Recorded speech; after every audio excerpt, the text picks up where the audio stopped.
Welcome, Christian Metal Community. My name is Jimmy Searles, and we have Jay, who is the moderator of the group. Hey, what's up, y'all? Today we are with CG and Sean of the Yes. band IronWrath. How are y'all doing today? Awesome. Great. So y'all reside in California, correct? Yes. That's right. Represent. All right, man. Well, we'll start with you, Sean, and then CJ, and go. So tell us, did you grow up in a religious home? Yes, I did. Actually, my family is Baptist. So from when I was a baby, basically, I went through that whole thing through the 70s. When I 82, I think it was, that's when I became a Christian.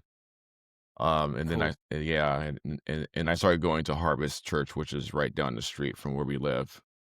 And that's when I met my friends, and I got into a band. Basically, that's how it all started in a nutshell, in being a Yeah. So Christian. you got in a band early then, huh? Yeah, I think Back. I was about 16, 15, 16, Nice. All right. and I hated it. Awesome. Nope. It scared me, actually. The question was, did I grow up in a Christian household? And Right. the answer is Right. no.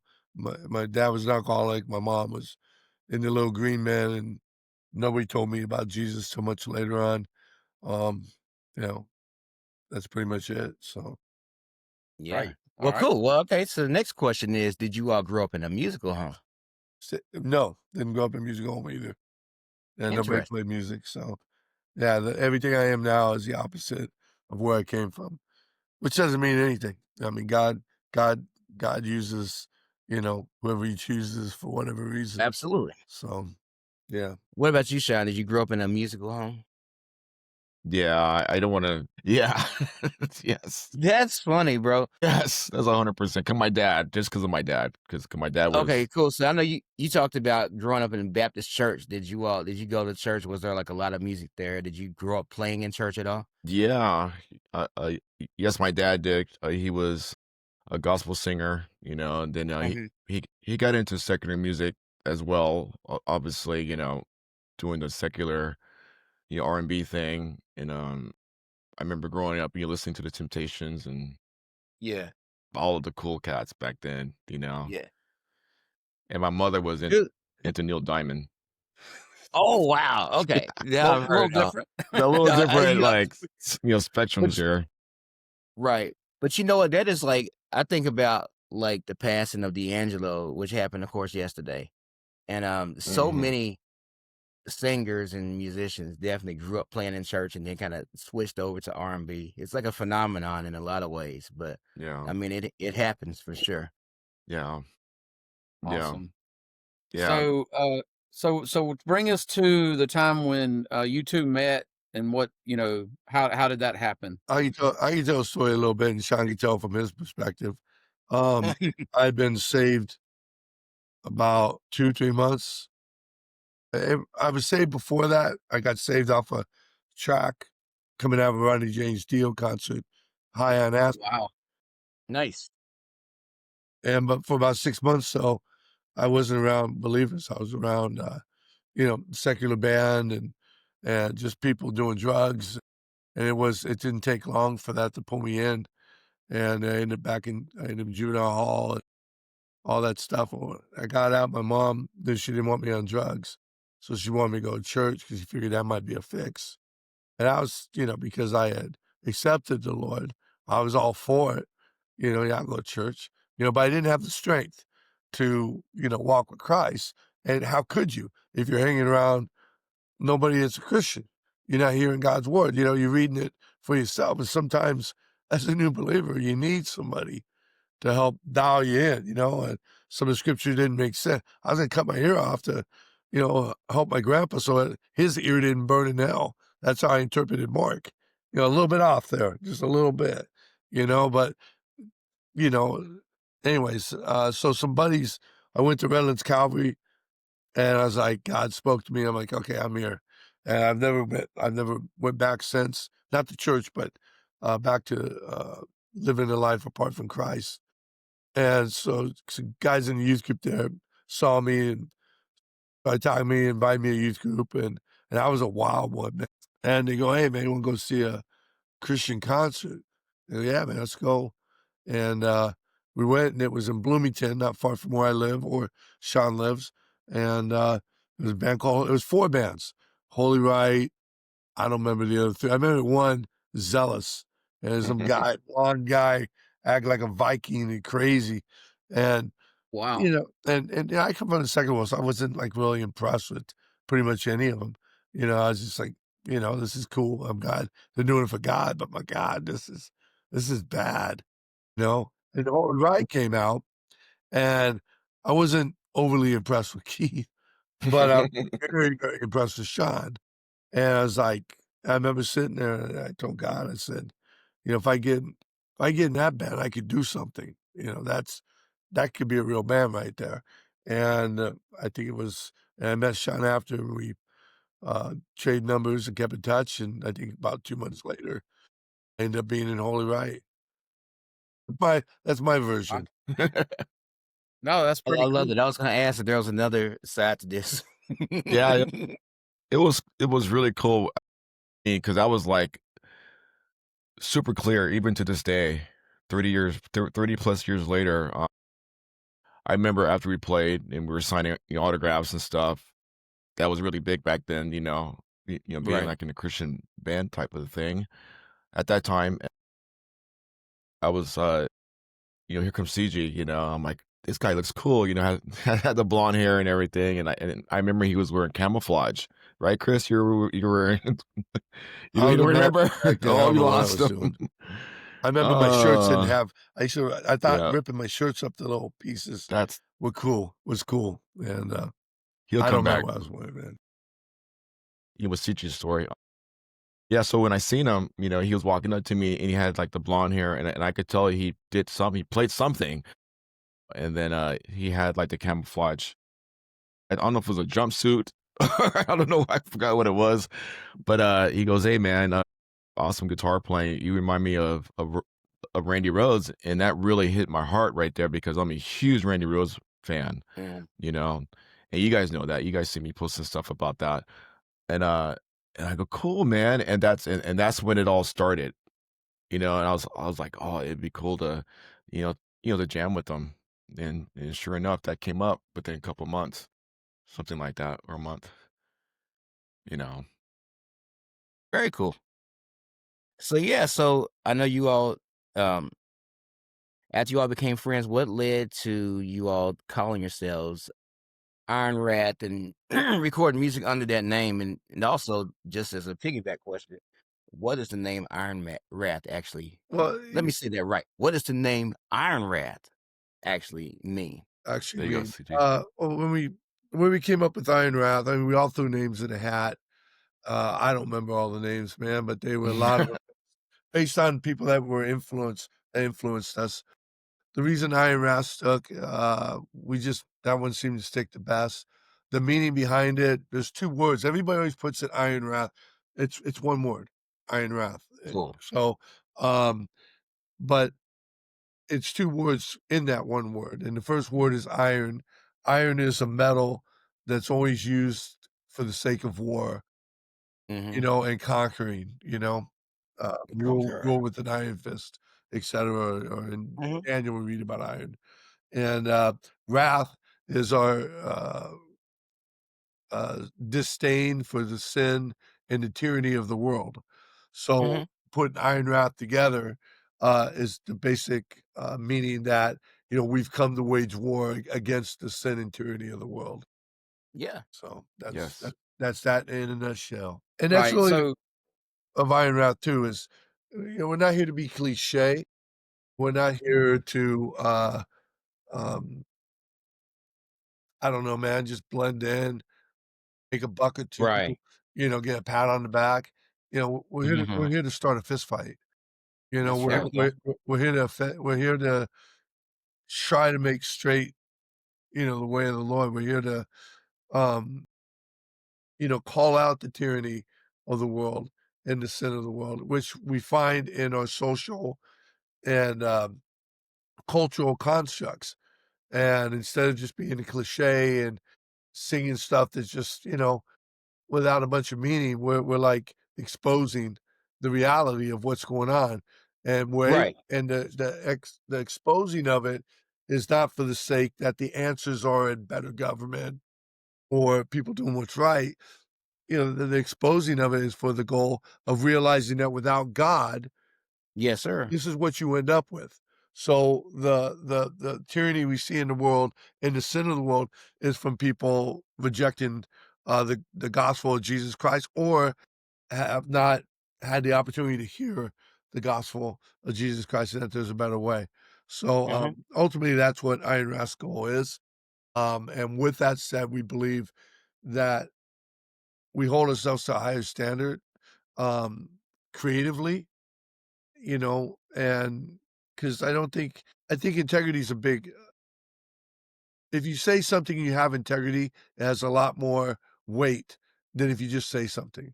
So for us, Yeah. being able to have a level of creativity in our product and how we conduct the band, I think needs to be of the utmost height. It can't just be it's for Jesus, so it's good enough. We're just doing this for the right reasons, so that's all that matters. Which so many people will say. We don't do that. It's like, you know, we need to be up here because that's our one, Jesus deserves nothing less. Right, We need right. to walk that extra 10 miles. And then two, um, we're competing against a highly trained, highly funded, um, entertainment industry that has the best of the best in all facets to create these artists that are hard to compete with. But if Mhm. we have God on our side and we understand that and we go through the creative pain it takes to be good at those things, whether it's Sean doing all the stuff he does with the Real Engine and, in the virtual world, me on set studying, structure and all this stuff and writing or business plans, all these things, man, we've Mhm. ingrained ourselves to learn so that we can put this, or let me rephrase that, God has stuck us here and taught us all this. And because it's a responsibility, we constantly grow and work because if you're not, nobody owes you anything. They don't Right. owe you their time. They don't have to buy you a CD. They don't have to listen to you in concert, etc. You need to earn that, man. You need to earn that, Man, and well said. and I think that has to do with the quality of your product. It has to do with the intent of your product, the way you conduct yourself with fans, uh, and the way you can I always try to use words that I can't use. Me too. Assimilate into the higher escalons of entertainment to where you can stand beside an Avatar or Metallica or fill in the blank, and you're not going to be them, but they ain't going to be you, and you're able to sit next to them.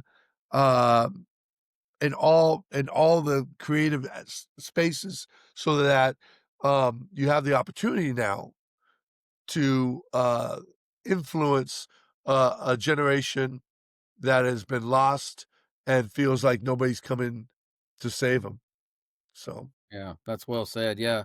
I know, especially in the late 80s, early 90s, we heard a lot of, well, I know the production's not good or the lyrics are cheesy, but, we're doing this But for God. especially Yeah. I mean, rock and rap both got a bad rap, Absolutely. for that, for no doubt. Um, but I'm so glad of the quality of how things have improved. So Sean, how long were y'all in Holy Right? Like just a brief, not I'm not looking for a full history, but how long were you in that, and then how long before you actually formed IronWrath there, and back in what year was that? Okay, Holy Right started, I believe it was 85, I think. You think, Chris? CG? Sorry, I keep calling him Chris because my buddy, I've known him since we were kids. Yeah, yeah, CG and I, okay, first it was me, myself, and Steve Bell with Randy Davis and Don Miles, which changed to Keith Miles, up from 85 to 86, and I think that's when CG came 88. in. We actually 88? all the way to '88. I got in the band in '86. Okay. You guys came from Free Will. You should back up even more. Him and Steve and the Bajot brothers started a band called Free Will There in you go. 1983, Yep. and that was a Christian project. And '85, you guys, merged with Keith Miles. Keith was a singer looking for a band. You were a band that thought, well, this could be a good thing, and they formed, '85. I got in the band maybe late '86. I got in the band, like, whenever the album came out, 3 months before that, I was in the so and then we went Holy Right went all the way to 1988 is where we broke off, and that's when we formed IronWrath. Yes. That's the perfect timeline. So you formed IronWrath the same year? Yes, yeah, I mean, Nice. literally kicked the singer out, we were IronWrath. On a Monday. Yeah. On a Hey, let's Monday, go. all within a boot swiping.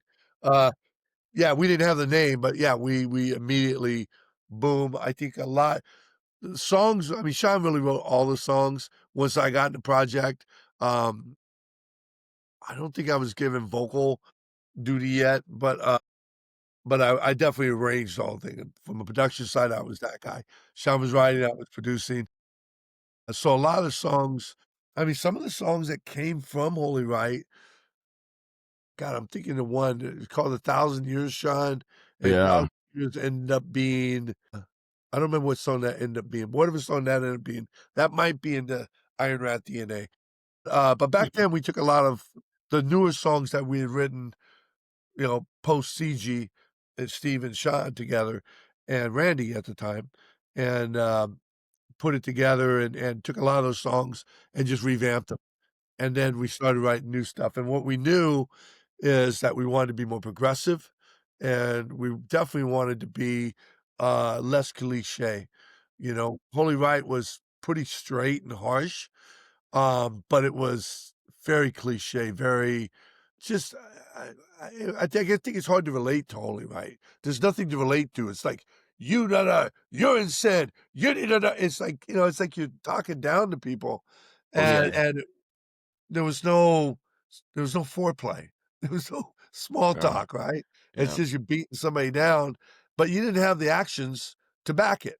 And that was a problem in Holy Right is me and Sean went to a thing with Bob Beeman, and it was like I don't remember what it was, but it was all the bands, Christian metal bands, which were all in Southern California back then. They were Right. all here, everybody. So we went to this thing, and Holy Right and definitely IronWrath, we've always been black sheep. We've never been, part of the cool kids, though now we're the kind of the ones people come Yeah. to You're the coolest kids now. up there, Annie. But back then we weren't the cool kids.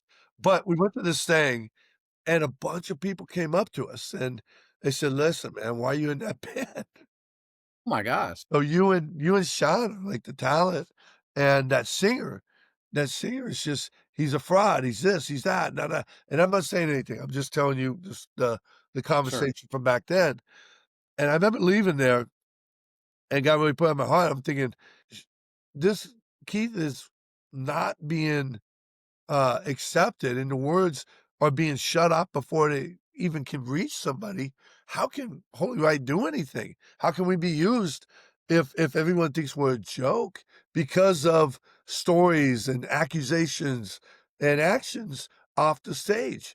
And so I talked to the guys. I go, guys, I think we need a break. We need to get away. I mean, we're all in this for the same reason. And only a change as strong as his weakest link. If you're gonna Mhm. be great at anything, you're gonna have to make hard decisions. Hard decisions. And that was one of them. And so we all talked about it, we prayed about it, and we decided, yeah, we need to separate from Keith. So we I that was my first time as being the pallbearer of the band, which I'd been ever since. But he came to practice and we just said, "Bro, your gear's packed up, you're out, and this is why. This And is there was why." there was a giant straw that broke the camel's back, but I guess we can't get into that part, No, we get that part. but Yeah, we okay. So Yeah, we I love the imagery, the pallbearer of the band. That is yeah. I think you got a song title there. That's pretty awesome. The Coming soon. the thing that broke the camel's back, I mean, there was a lot of lack of integrity in the band, and I'll just list a couple bullet points. The families of the band paid for the Holy Ride album. Mhm. Sean's mom, Mhm. Randy's mom, my mom, I think Steve put money in. The T-shirts, I think my parents paid for those. The pictures, my parents paid for those. Randy's parents also paid for a bunch of other stuff. Sean's mom paid for a bunch of other stuff. And everything that was, like, done like that was, like, shady and lied to. So, Mm.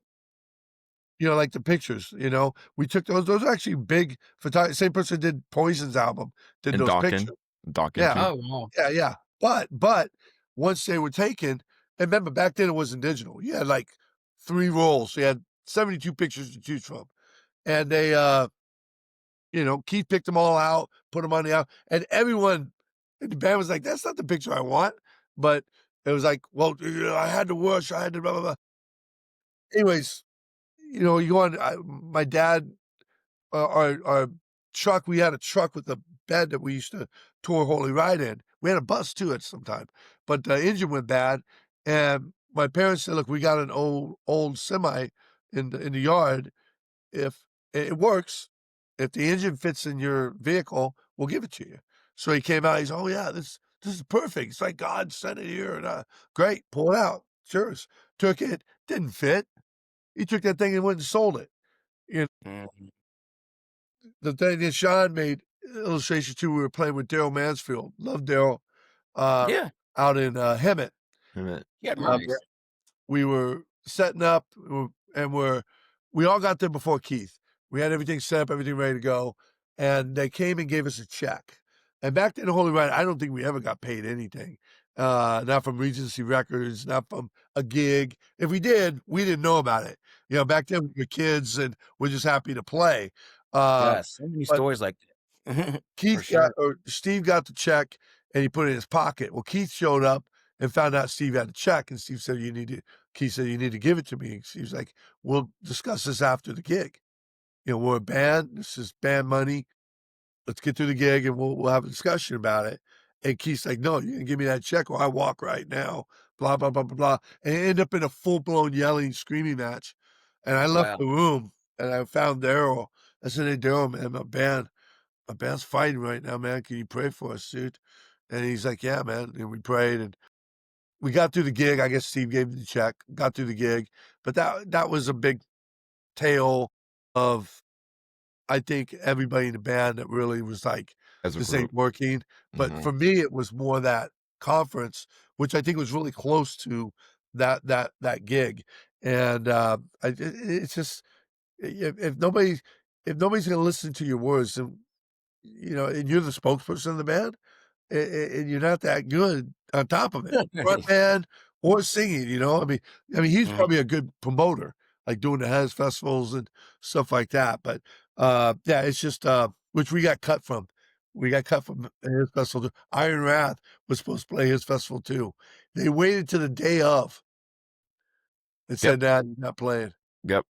Wow. We had a bunch That's of people tough, coming, man. and That's crazy, yo. And they said it's 'cause, "Well, your guitar's going through a divorce, and that's just bad imagery," and it's like, "Really? Yeah, that's convenient." So, anyways, it was, you know, it was just a bunch of it was what it was, but we moved on, but, you know, I think we made the right decision, so once he was out of the band, we were IronWrath, revamped some of the Holy Right songs, started writing new, we agreed the path we were gonna go down, we figured out the name, and the rest was history. And then that's when you got a song on a compilation, right?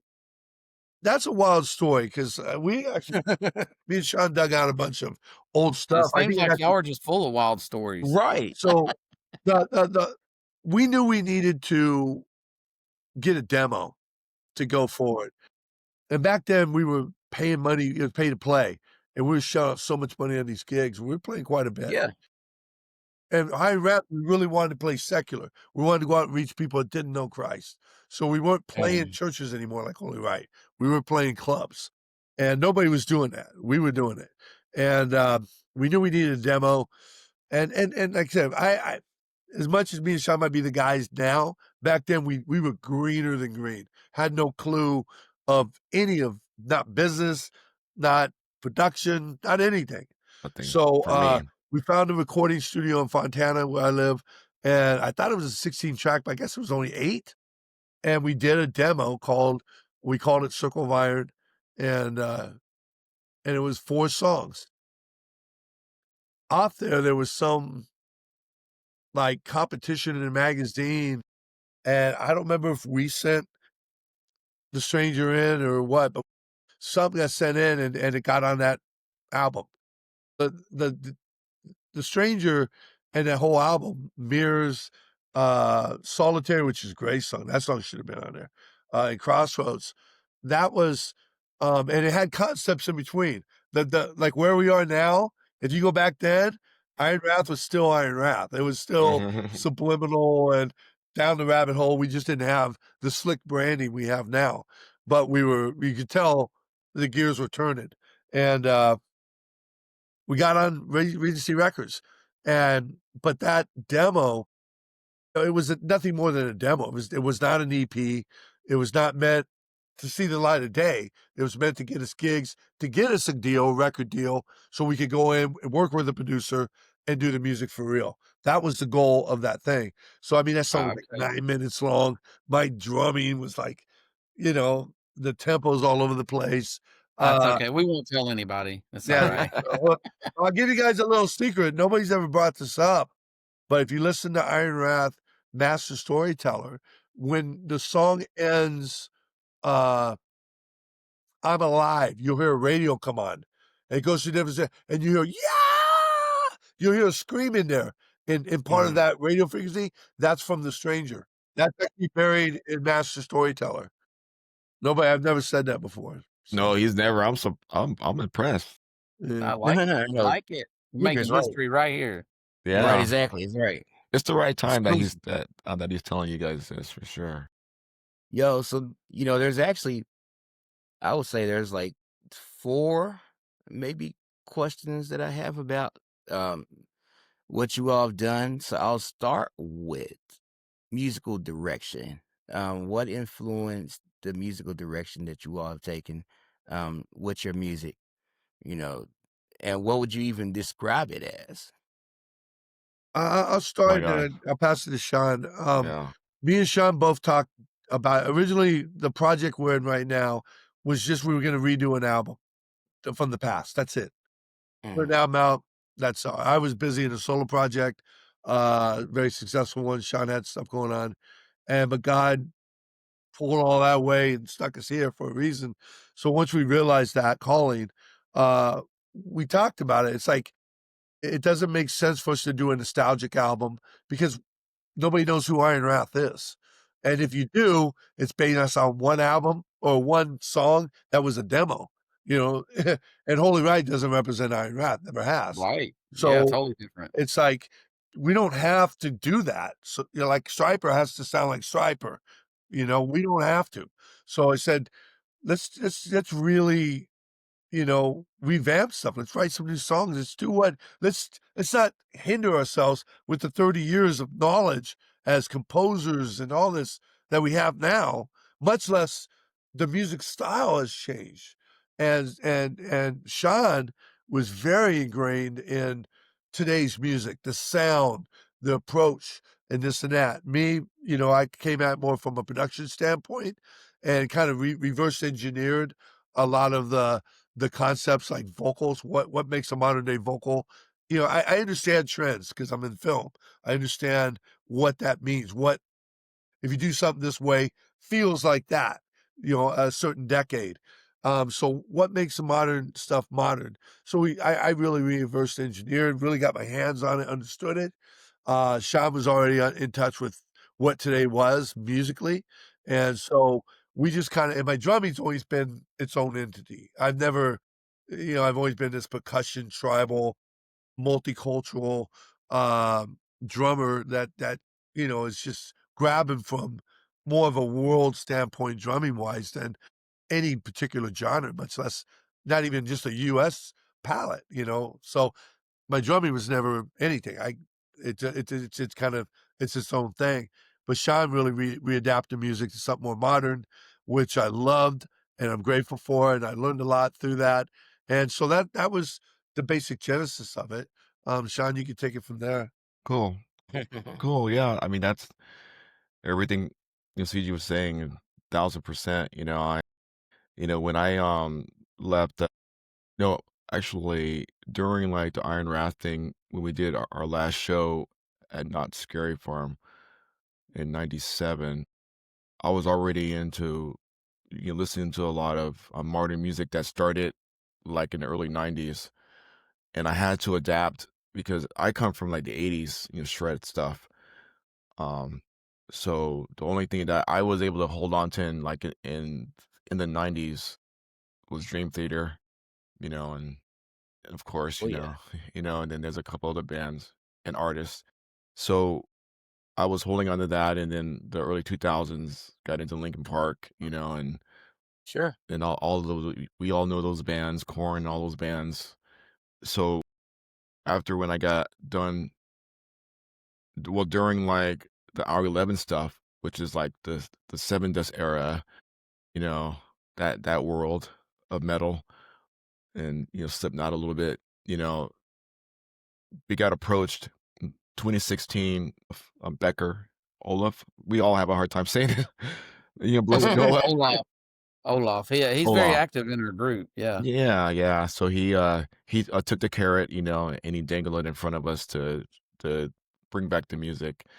And CG and I were talking about that, and just like what CG was saying, it didn't make any sense for us to just do that old, like The Stranger, which someday I'm praying that we could bring that and redo it and do that. But there's other music that we have that could get like the special, treatment like we did, with Master Storyteller, So Chris, he gave me the blessings to to rewrite the guitar stuff, and we were talking about drum stuff, bass stuff, and Chris knows, CG knows the vocal thing, so we went in that direction, and we combined all that together along with with Steve Bell putting in his input, So it was fun to redo some of the music, like Master Story a Storyteller is one of those songs that really went through what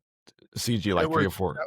that was originally called Master Storyteller. A Yeah. lot of it's the same as what you hear now, but Sean really put that modern edge on it. Yeah. Same with Tyranny. Tyranny was a song called Two Sides. That really took Mhm. a new facelift. Um, Stuff like Die Shall Return, I'm Alive, Best Part of Me, those are all new tunes. Um, Better Lies is a new tune. Um, but Masquerade's almost untouched. That's kind Yeah. of that's the song that used to be there. That's what we used to sound like, it's just, we didn't have the business skills or savvy That's really or cool. understanding to get to where we are now. But yeah, um it took a big facelift and really, I leaned heavy on Sean, for, like, even stuff that I wrote, I really wanted him to, because he's playing it, it's his guitar work, so it's like, "Do what you're gonna do," My main thing was in the production was to make sure that the choruses were hooky, that we had anthem choruses, that's the prerequisite of an IronWrath song. And to give you a quick outlay of IronWrath's music, the kind of box we wanted to fit it in, outside of stylistically what we were doing with the revamping and the new material was, we wanted something modern, and so vocally, we took a cross between Marilyn Manson, David from, Disturbed, and, little Rob Zombie in there, you know, Mhm. and, we wanted to take that with, a production style of a Mutt Lange, like a Def Leppard, something like that, Mhm. but we wanted it to be really sleazy and cinematic, so if you were to put our music to imagery, it really comes to life, and a lot of people don't understand that. I work in film, Sean's been there, but if when you're in the editing bay, and you like, if you're working on a theatrical scene, you know, you're really coming at it from just a overhead mic and the actors ambient, and what you end up doing is you end up sound designing the whole scene, you know, what you sound is that trucks in the background, people, you bring the music in, you color grade, and when you get to that point, it's a whole different scene. I mean, you can feel it now. And so, why is that? Well, the music. Well, what is what are the properties of that music that make visuals come to life? 'Cause not all music does. And so we really approach our music from that space as well. So it was important to have something that was visual and would make sense. It was important to have something that was highly produced, but sounded live and sleazy, and had Mhm. a modern most importantly, had a modern sound, but still had one foot in the past to where it didn't sound foreign. It didn't sound like a total different language. It just sounded like a hybrid of what maybe metal would be if it kept progressing in the facet of the way we saw the vision, if that makes any sense. Oh, yeah, Awesome. absolutely. That's awesome. I'm getting all heavy on you guys. Mhm. Oh, No, no, you're good, you're w good. we're here for we are here for it. Absolutely. Awesome. Yeah. I don't know, so, I did say I had a few questions. Um, we both have seen you live, talking me and Jimmy, we've seen you all live, and Amazing. Yes. very highly impressed with the full presentation for sure.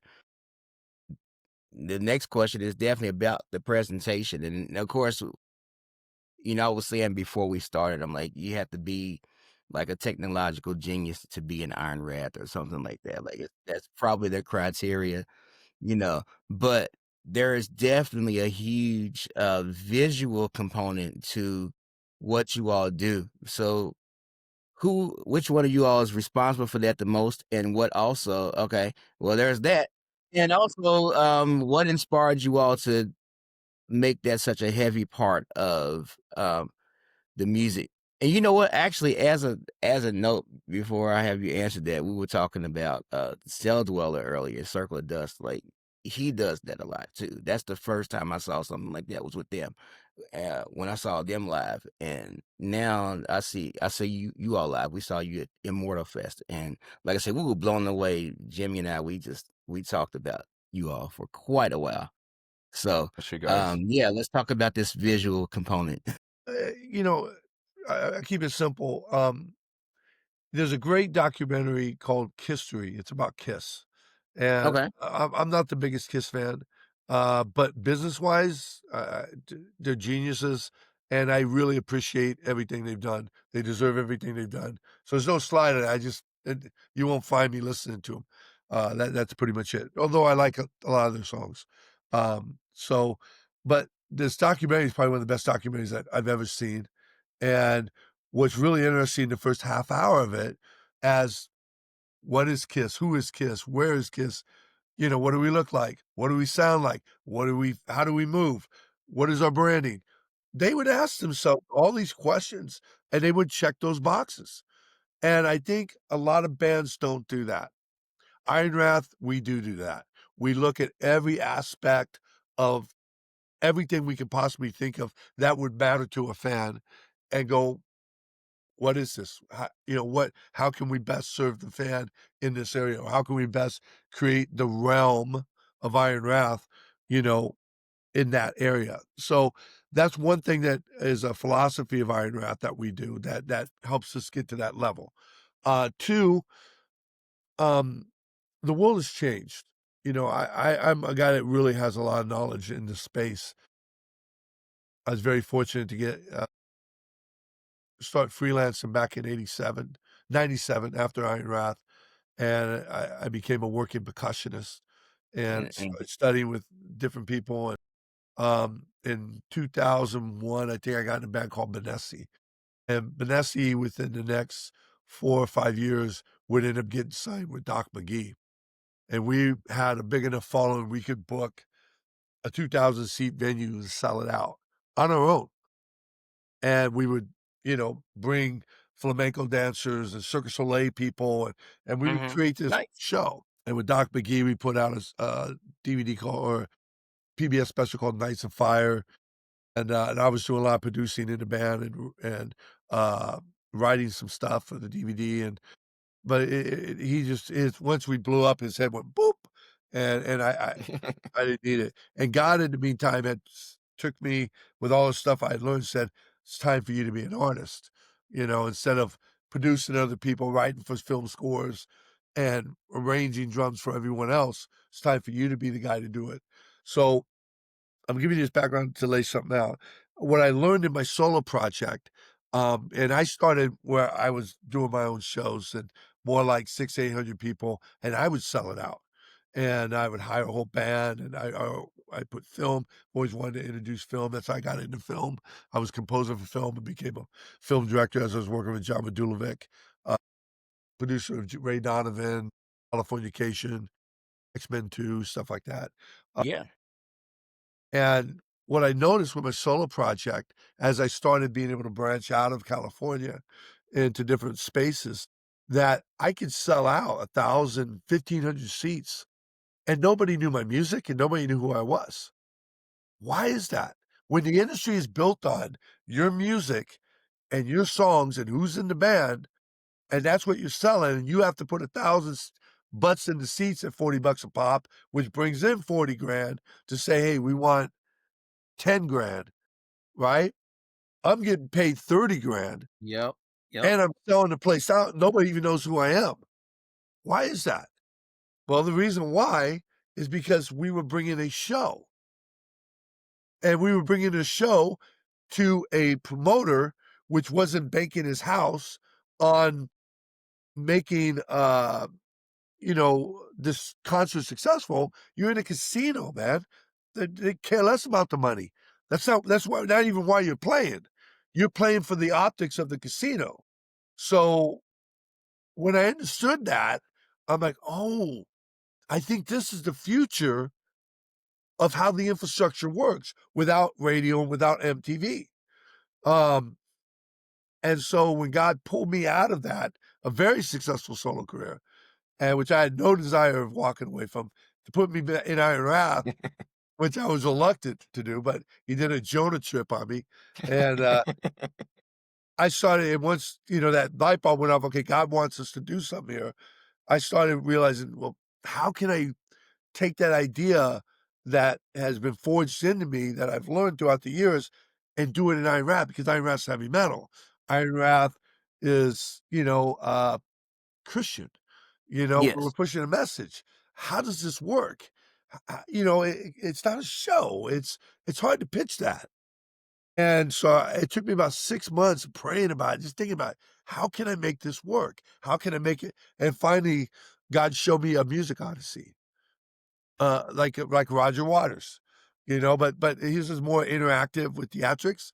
But us, we could take and just use film, which was another thing God taught me, is you it, Cirque du Soleil has what's called expendables, and a lot of people to pay.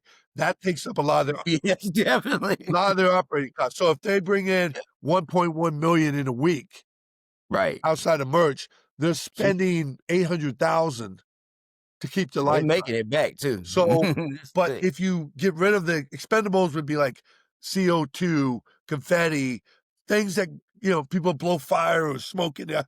That's cool as heck, but it costs money every show. Every show. It's called expendables. And then talent, to take up that broad space of the stage, have a lot going on, replace it with film. That was able to cut that business idea. It was able to cut down money tremendously. And I actually had a $15 million investment with my solo project and was going to end up headlining the Tropicana back in 2015. And the money never came through. They stole my name. And there was a magician playing called the Imaginarium in Vegas. Anyways, so figured out music odyssey. So okay, so let's write. When we already were going to plan on making a concept album, but the concept album is going to be different than the normal album because some people don't want to listen to concepts in between the songs. So we had mapped out the vocals and the structure of the album before it ever came out. We wrote the songs and basis of that understanding. And then as we started talking about music, I see that it's like, you know what? Let's forget the album. Let's do this now that we have clarity on it. And so that was the basic idea. The album came out, we arranged it at last minute, we changed the arrangement more towards what a label would do. And we hid the concept within the album. So the songs live was originally the arrangement, but it's now part of Master Storyteller, IronWrath's Master Storyteller instead of Master Storyteller, the album. And so then it was just coming up with the content, and which took us about 2 years, not just to write the movies, but shoot the movies or edit stock footage and licensed footage to make this and make it all flow based on the infrastructure of the first, second, third act. And the basic structure of the film is, is faith, family, freedom. That's what the rebar everything's built upon. And so when we got there, the technical aspects of how to do it, that's my world. That's what I do. People hire me. I just got through working with Magic, why you gotta be so rude? That's Magic. I just did their media for him. And so that's my world. I'm the guy that does that for people. So I knew how to do it. Technically, I knew how to do it. It's funny. Sean laugh at this, but when we started IronWrath, we had a singer in the band that wasn't. He definitely didn't cut it, but he had a window to get there. And when we rehearsed, we weren't. I don't even think we were clicking at the time. I don't think so, no. IronWrath doesn't need to click. We don't. Matter of fact, we play 100% live. All the music you hear is us. The only thing, the piano or subs, that's in the tracks. But there's no guitar, there's no vocal, there's no nothing. Compared to most bands, which 40% of what you hear, 60% are tracks. Now, there's nothing wrong with that, but IronWrath's never done that. Wow. So the singer was telling me, "Oh man, we got to do this and that," and he bought a little board. This was his contribution to the band. It was like a $69 Behringer board to run tracks through, and he was telling us how to do it. And I just go, bro, listen, I kind of know what we need to do. You're in good hands. Trust me. Right now, we're not there. We got nothing to do that with. We're still writing songs. We'll worry about that when it's time to worry about it. Because the band I'm in this cover band. This is what we do. But I'm sure you do, and I'm sure it's great.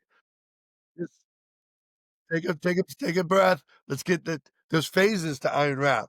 We got to get up here before we. So once we got there, we started doing what we do, which is extremely complicated. If you're part of a VIP, you're part of VIP. Yeah. Yes, I am. About 2 or 3 weeks in now, I think. Cool. Nice. Love it. I have to do the same. I believe it's behind the scenes. There's a actual video that walks through the technical aspects of how we run everything.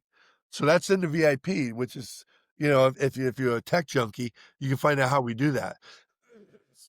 But yeah, so the aspect of all that is how that all came into play. I think it's God taking us from IronWrath in 1980, 90 when we dispersed, and through all those years, he grilled Sean on musical styles and upped his game and visual effects and all this stuff. Then he took me down the road of producing and film directing and set designing and creative directing and all these things. In 2021, joined us back together and with a vision. And so it just took, about 2 years to get the album done. Because we did it ourselves. It was all recorded here. IronWrath My Story was recorded here. You wouldn't know it by hearing it. But there's a lot of knowledge went in that. And then the movie took another year. I think we got it done 3 weeks before the first Immortal. And so now we're at a point where I'm actually putting the movies together now. We want to shoot a live concert, and we're gonna finish the movie. The movie's finished, which you can also see on the VIP, but we don't own every scene in there. There's licensed footage in there. And for a streaming, you have to own everything. So there's probably 4,000 or 5,000 shots we gotta go shoot. 2 or 3 months worth of work. And in film, you can have things 3 ways. You can have it fast, you can have it good, you have it cheap, but you can only pick 2. So if you're gonna have it Right. fast and good, it's not gonna be cheap. In Right. our case, we want it fat or good and cheap, but and it ain't gonna be fast then. And that's the dilemma we've been in. So to get the streaming is still years away at the rate we're going. So we're gonna get an executive producer to come in, get some money, which we've never taken money from anybody, but this will be an investment opportunity, and to invest in IronWrath, and then we will use that to create 2 contents. IronWrath's Master Storyteller, the Music Odyssey, which is the film behind us, but the band will be in the film. So it's a cross between Roger Waters' The Wall and the Beatles, Sgt. Pepper's Lonely Hearts Club Band. And then we're going to take that and put that behind us at a live concert and shoot that professionally with, I think, about 8 cameras. But at the end of the day, we'll have about 32 shots to choose from, all with film cameras. I mean, just this will rival, anything Metallica's ever done, as far as the technical aspects of it. It's the same stuff. And so, that's what we're going after now. And, so the vision has always been, if me and Sean wanna get our music to you, how are we gonna do it? Can't do it through radio, and internet radio? I mean, nobody really listens to that. What about LimeWire? Will that work? And I mean, there's like what, 500 million hours of YouTube go up every second or something like that. Yeah, It's like yeah, it's Crazy. insane. it's a Yeah. crazy so how are you gonna get found there? You can if you got a bunch of money to throw at it. But foam doesn't rise to the top. There's algorithms that control everything. You give Oh, your money to the absolutely. algorithms, the people that own it, you can go to the top. You see it with that Youngblood guy, right? Where did he come from? All of a sudden he's everywhere, right? Why? Because the machine chose him. He's a puppet. Now, I'm not saying he's not talented. I'm not saying anything. I'm just saying somebody picked him. He's the guy in there, the claw, and it grabbed him, Yeah. And so how do we do it? Well, streaming is alive and well. As a matter of fact, it is the new thing.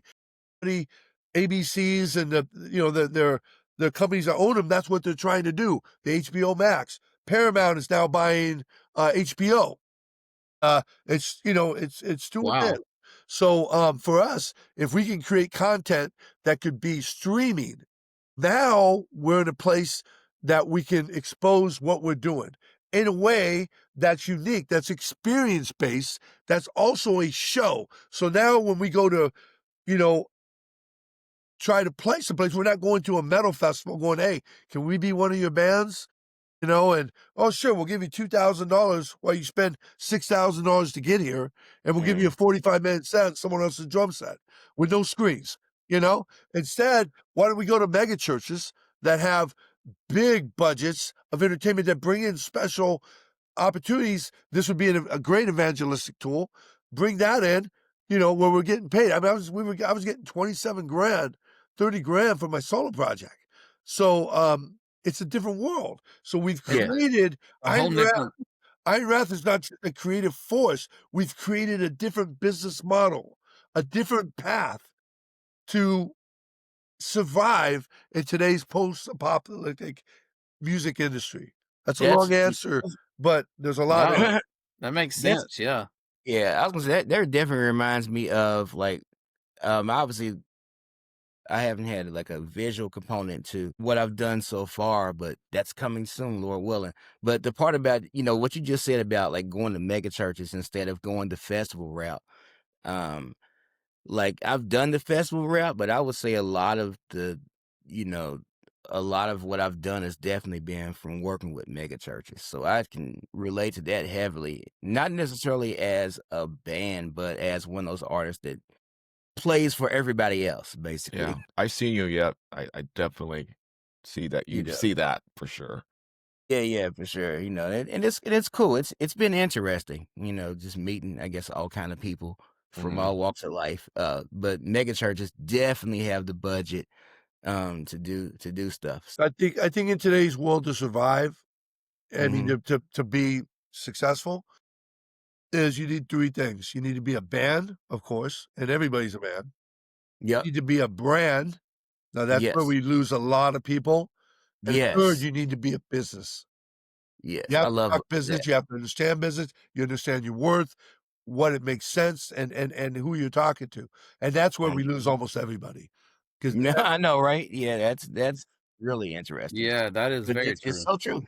And I Yeah, think so I remember when I saw IronWrath for the first time, it was, what, 2 years ago thank you. at, Water. Immortal Fest, and I was blown away. It was just so, like, it's so technical, down to the playing, the video, synced, everything, the Yes. visuals, like, it was just so good, and I can see the Pink Floyd-esque influence in it and all Yes. that, and you know, there's not, I listen to a lot of music. I'm into all kinds of music and stuff, and every so often a band will come along that just grabs me, and it's like, and y'all were one of them, and I just appreciate the time and effort you put into it.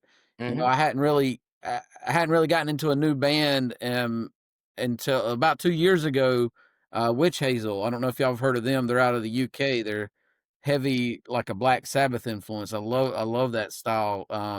So yeah, man, it's good. So my question is, do you have any bands that's come along the last like 5 years that's really kind of got your attention? I'll let Sean go first. Yeah, Avatar is probably that's the first Okay. band that popped in my brain, Yeah. and they're very like they're young, and they have the energy and they have that sound that I like, and the guitar players, or players, it's pretty awesome, and it's like a visual thing, and that's what like reminded us the whole visual thing, seeing them. And what other band? I have a large span, I mean, I would say, Avatar um and then Seven Dust for sure. And Corn as far as the secular bands go, like in the last 10 years. Um and there's other bands out there that I can't think off the top of my head, but as far as being creative and keeping my moves up, when I'm jamming, with CJ and the guys, and being current, you know, there's so much stuff going. I'll go ahead, I CJ. got one band that's a new band for me that, it's hard. I my whole life is around being creative. So I box my I'm like if somebody like the whole life is being, in the gym, and so the whole life their food, their sleep, everything, that's me in the creative space. So I only listen to things that are like number 1 hits. Nice. I have a strict diet of what I can and won't can listen to and can't. Same with film, same with TV, same with my schedule, my whole life, because if I gotta be up here, I have to push it every day, all the time. With that said, there's a band that I got turned on to. It's a Japanese band, and no, it's not one of Noe's bands. They're called One OK Rock, which sounds like a racist name. Funny as, one OK Rock. Dude, Okay. these guys are unbelievable. I mean, it's just I mean, it's more on the commercial side, but man, I mean, look up a video, One OK Rock Renegades, the live version. I mean, they're playing in front of Okay.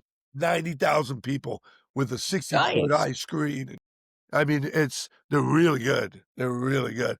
Avatar would be another one that's very impressive. I mean, they're obviously, working for a different boss than we are, but very talented. Very nice. Cool. So, I'm gonna combine, I was talking about had a few questions. I'm gonna combine these last 2 questions into one, um, and that you all can answer. So the last question is about lyrics, and the overall message that you all want to convey with the band.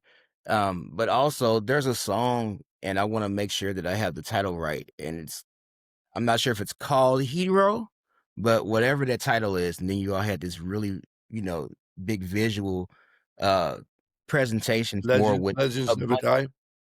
Huh? Legends never die. Legends Never Die. Thank you. That's the one. Yes. legends never die. And, there's like a bunch of figures within the video, of course. And then, of course, we see the visual of Jesus in there also. And I thought that was really cool. But give me some insight into that song. And then also, um, what your overall message is that you want to convey, like outside of just, hey, we're a Christian band, Yeah. I Yeah, would go say for it, that CG. I write all the lyrics, always have. With that said, I consult Sean and Steve, something like a death march, something that's gonna be a little brash. We're a band, so it's not a dictatorship here, so we make sure we agree on stuff. With Yeah. that said, like I said, IronWrath, Master Storyteller was written with a framework to work as a first act, second act, third act, so there's rhyme and reason. Matter of fact, actually got this here, if you our book that we have Yeah. actually goes through the structure. There's actually on the VIP, there's a video that talks about the structure. Yep. The book is not the book. The book is the structure of the film, which is the structure. It answers your question in detail of what the plan is. So I'll give it to you real brief. The prelogue in film, you have a first act, second act, third act. First act introduces you to the characters, the world you're in. It's the where and who.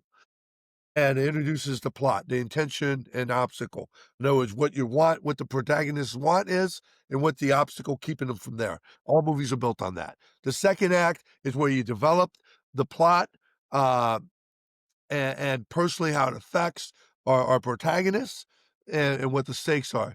The third act is where we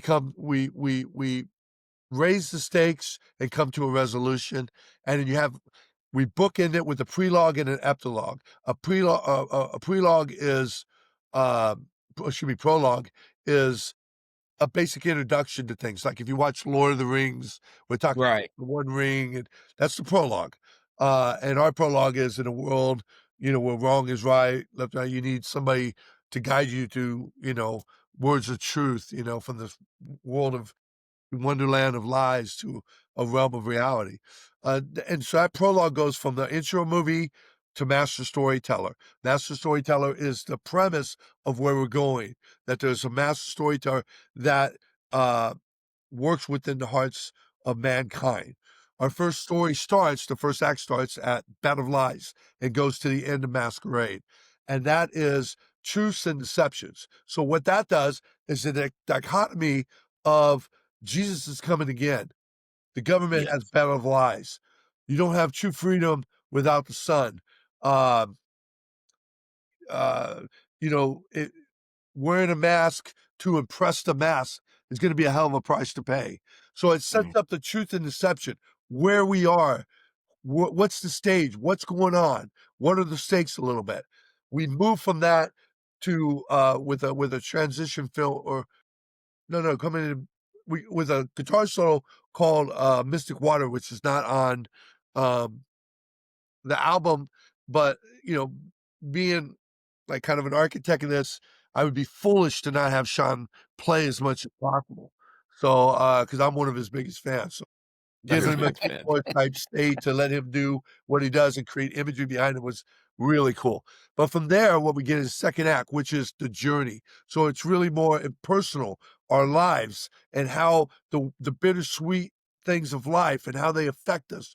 What is the sting, of losing a loved one? What is the price of being influential, which gets into Legends Never Die. Um, the best part of me, the films that are in there, Lost, I'm Not a Preacher with Johnny Cash. And then we go into, and that second act ends off of God's Gonna Cut You Down, which just basically says, your sin's gonna catch up to you.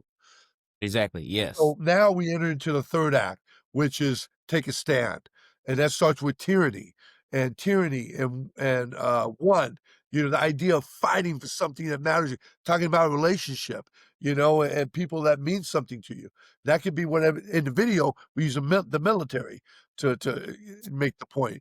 And then we get into I'm Alive, which was directly written to support our military, but it's also, showing the price people pay, for sacrifice. What is the price of sacrifice? And then we go in that with a movie called The Journey, which also is not on the album, but it's an instrumental. We used to have an instrumental, me and Sean talk about all the time, called The Crucifixion. And it was an instrumental. It was really cool. So parts of that came into The Journey. It's got a drum solo, and there's this beautiful, once again, Sean doing his Gilmore thing, and just let Sean be Sean and carry out the rest of the song. And in that shows creation and how it's formed from the beginning all the way up to where we are. And then it reverses from the movies all going backwards to the end to where the fire comes up. That is the third act. So now, are you going to take a stand with what you know? So from there, we go into what's called the epilogue. The epilogue is after a movie's ended, like Bruce Willis saves the Nakatomi Plaza. So now the girl comes up to him, his ex-wife, and he's at the ambulance, and hey, maybe we go get a cup of coffee. That's an epilogue. It's what happens after. So after we go into Death March, and Death March basically just says, look, if you don't learn something from history, you're liable to repeat it. Repeat it. Yeah. And Right. so that's where we leave you. So instead of a resolve, a happy ending or a sad ending, it's like the end of Inception. We spins the top. We pose a question. What are you going to do? And we end with a film called Noise, where they're sitting at a table, which is shot at Sean's place. And they're just nonsense. The guy's talking about taking someone's job. She's talking about sale at Macy's. The kid's sitting there playing on his phone, not eating his food, wanting to go up to his room, which is today. And yet, with everything going on in the world, that's the picture of today. And then it ends going back into the TV where it says, now back to your regular scheduling program. And so that's the structure of IronWrath. So we didn't write through inspiration and get to where we are. We structurally figured out where we're going to go and then filled in the blanks with inspiration. Does that make sense? So it's Right. Yeah. So it's a complex thing, and lyrically, we really wanted it simple. We just wanted to not be cliche, really deal with today, now, what's affecting you. And to be honest with you, I really believe that the Holy Spirit has anointed IronWrath in the lyrics, because I don't know if there's an album, and you guys tell me, is there an album out there that is as relative to what's going on right now as Master Storyteller? It's really it's like we wrote it right now, and we Yeah. did, Yeah. and I can't take credit for that.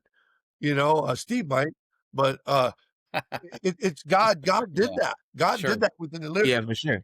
I would say the lyrical plus visual presentation is definitely unlike anything that we've seen. I Oh, will say yeah. there are a lot of bands that definitely very correctly and beautifully address current issues. And I think with all the happenings lately, a lot of people are obsessed with whatever their interpretation of the end times is. Correct. So some of those are much better than others. To say the Mhm. But I do appreciate what IronWrath has to say about this matter. And we really And try not to put stuff too on the nose. We want you guys. We leave it at. We don't try to answer everything. In the film, we have a perspective, but in the lyrics, we really leave it up to you. We really want to start conversations. We want to engage, how you feel about things, and to really rethink and make sure you know what you know. And hopefully that comes back to Master Storyteller, who is Jesus. I mean, you might have to put Jesus Christ on the front of the album, Master Storyteller. That's right. Yeah. But yeah, absolutely. We don't want to, we everything we do is for you, for the fan. yeah. That's And awesome. we check all the boxes because you deserve nothing less, and you're smart enough to go on your own journey. We're not here to preach at you or tell you what to think or how to think, but we're gonna kick the hornet's nest, and we're gonna definitely, when you leave, you're gonna be thinking, you're gonna be talking. We're gonna offend you, or we're gonna be the voice that you wish was there. we're gonna get a reaction out of you either way. And originally, that's why I said when we come to get in a fist fight, that's what we're here to do. We're here to get a reaction out of you. We're not just here to have you pat us on the back or, sell a bunch of merch. Hopefully we do sell merch. Pat on the back Right. we don't need. Gotta keep the band going. Yeah, Mhm. but we want to change you from when you first before you saw us to after you see it. We want the Holy Spirit and God to work through us as a conduit for His glory, not ours. And that's ultimately the goal. And it's not said in a light way because we take a lot of heat doing what we do, and it takes a lot of uh, standing our ground um, to do the things and say or show the things we're showing on the screen. Mhm. But and I pray about it. It's hard all the time, but it's like I think this is where we need to be. We need to make it. We need to wake people up, and Yeah. not by punching them. That's probably, but we need to wake Yeah. people up, and that's No, that's awesome. I mean, we can tell that y'all put a lot of thought into it. Yeah. I was gonna ask, and I don't know if this is a question specifically for Sean or CG, but what was it like working with Bernie Becker for mastering the album? Is that somebody? Did you work directly with him? that's Sean.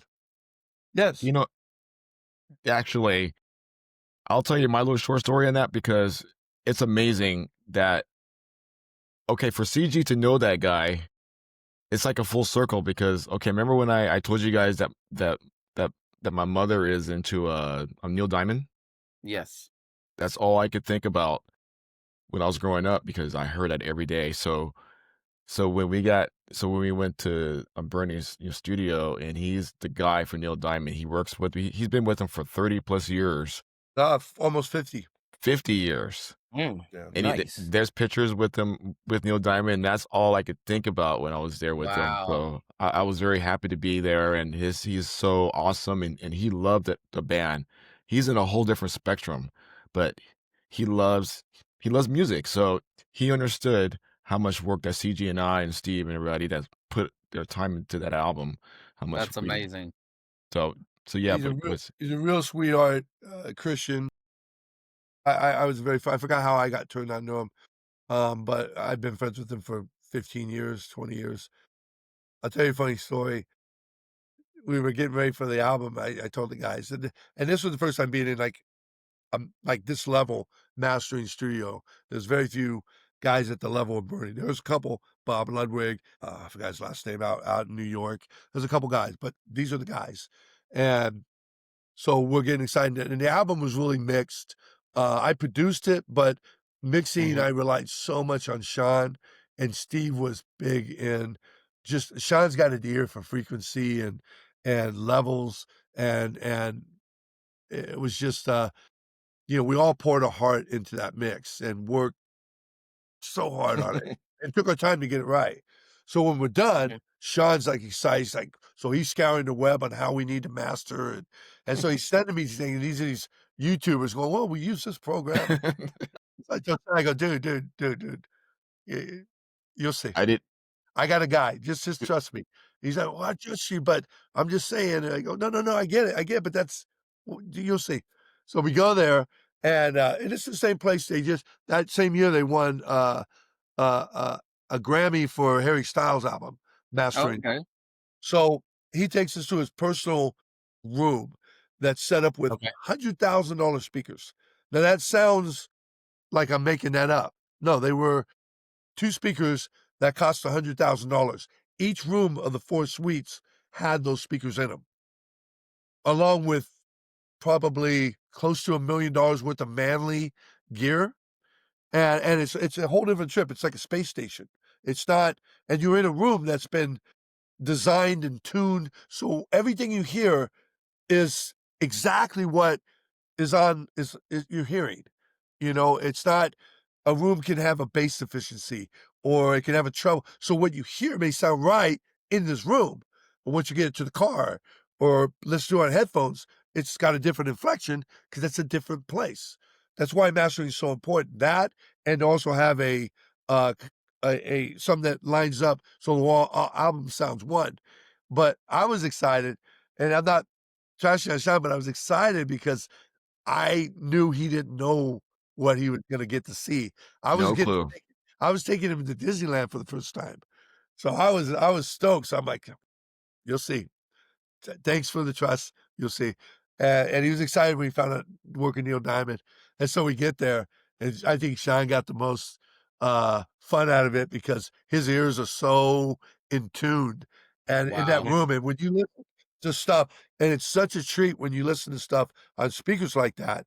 And it's Yeah. simple. It just covers each frequency. You got a tweeter, you have a sub, you have or a mid, you got a sub, and you got an LFE, and there's one more in there. So you got this frequency that can go way up high and way down low with clarity. It's not one speaker or two speakers trying to come up with all that range. You have individual speakers that are the best trying to come up with that range. So you can hear the depth of your album or the lack of depth or whatever you're trying to do. It's a magical world. If you love music like we do, I mean, it's just like just sitting there and just, not even listening to music, just listen to anything in a room like that. I think very few people ever get that opportunity. So it's a funny story because I knew what was coming with Shy. I knew he just didn't know yet. He didn't know yet, but when he knew, he was going to light up like a Christmas bulb, which he did. And it was a really fun thing. And I kind of That's just sat awesome. back and I let Sean sit up there with Bernie and they talked and Bernie really did great. And he loved the music, which is always a blessing. Because you want the truth from somebody like that because they can tell you. And I brought Oh, solo yeah. albums in where they said, "Look, CG, your writing is great, but there's artifacts in your recording that it's hard to work around." And which at the time was, "Ooh," I didn't get it, but with IronWrath, we had everything. We've Yeah. learned. So it was like, dude, this album is incredible. This is really good. And we chose to go more lower frequencies and higher frequencies rather than up here and get more lufs, like more albums, like Corn. Corn sounds really deep and big Mhm. until you listen to them on big speakers. You understand? They're not that big. Right. Yeah. I feel you. What they're doing is making sure they sound the best they can sound from an earphone to your car to wherever you listen to it. They got the best mix because you have to compromise. What we chose Yeah. to do Yeah. is bring more cinematic sound into our album, which means we would lose some lufs, but we Mhm. would have more depth, and we all talked about it, we agreed on it, and Bernie was really happy with that. He's like, "Dude, I think you guys really made the right choice." That's And he knew awesome. what to do with those frequencies. And that's why sometimes if people listen to our stuff on cheap speakers, you won't hear certain things or it might a little Yeah. ruffle. It's because there's a lot of depth in there. Absolutely. Kanye will do the same thing to you. Kanye's music will because there's just a lot of depth in Yes. frequency Absolutely. range. And that's what we did. But it was just the best watching Sean because it was really cool because, I mean, just in general, he knows more here than I do. So, but to be in that room with Bernie and 'cause Bernie's a sweetheart like Sean, and they just hit it off, and it was fun to watch. Yo, speaking of which, I mean, just collaborating and stuff. So, not that I don't do this really often, but I do have a question for Sean. Um, we were speaking before this video about a collaboration that we did last year Yep. It was awesome. around Christmas time for my band Diaspora AD. It's a Christmas song, reimagined as metal. And so yeah, so what was it like working with me? It was rad, dude. I was like, because I talked to you and I met you at the festival. And it was awesome. And even like before the festival, we were talking on Facebook, and I was looking at you more like a R&B guy, and I was looking Mhm. forward to playing some funk stuff or something like that, or something, you know. Coming soon. Yes. And then when you sent me the track, it was full blown like metal, and I didn't know that you played the drums like that too, No, it was a pleasure. I was telling CG about it when I was playing the guitar on it because I was able to do some really metal stuff. Mhm. And I was just thinking about that song today. I was like, I got to hear that song again, because it was fun. Nice. Christmas is Yeah. coming up too. Yes, I know, right? Yeah, we'll have to throw it out there and on a Yeah. compilation or something. Yeah. Something. Yeah. But yeah, that was that was a really cool experience for me also, just working with you, and then even Yeah. the visual stuff that we talked about, Oh, yeah. even for the album cover and stuff. Yeah, you're like I said, both of you all are visual and technological geniuses, and Yeah. you know I appreciate the collaboration that we've done so far, and hopefully it's nowhere near the end for sure. No way. It'd be cool, Mhm. all of us, and you and I, or you and Yeah. CG. You guys, Chris got I mean, CG has to see you play drums because I seen you playing in the church too. You're Yeah, yeah. Oh, yeah. Yeah, you don't know he's on staff with, what is it, like 42 churches or something?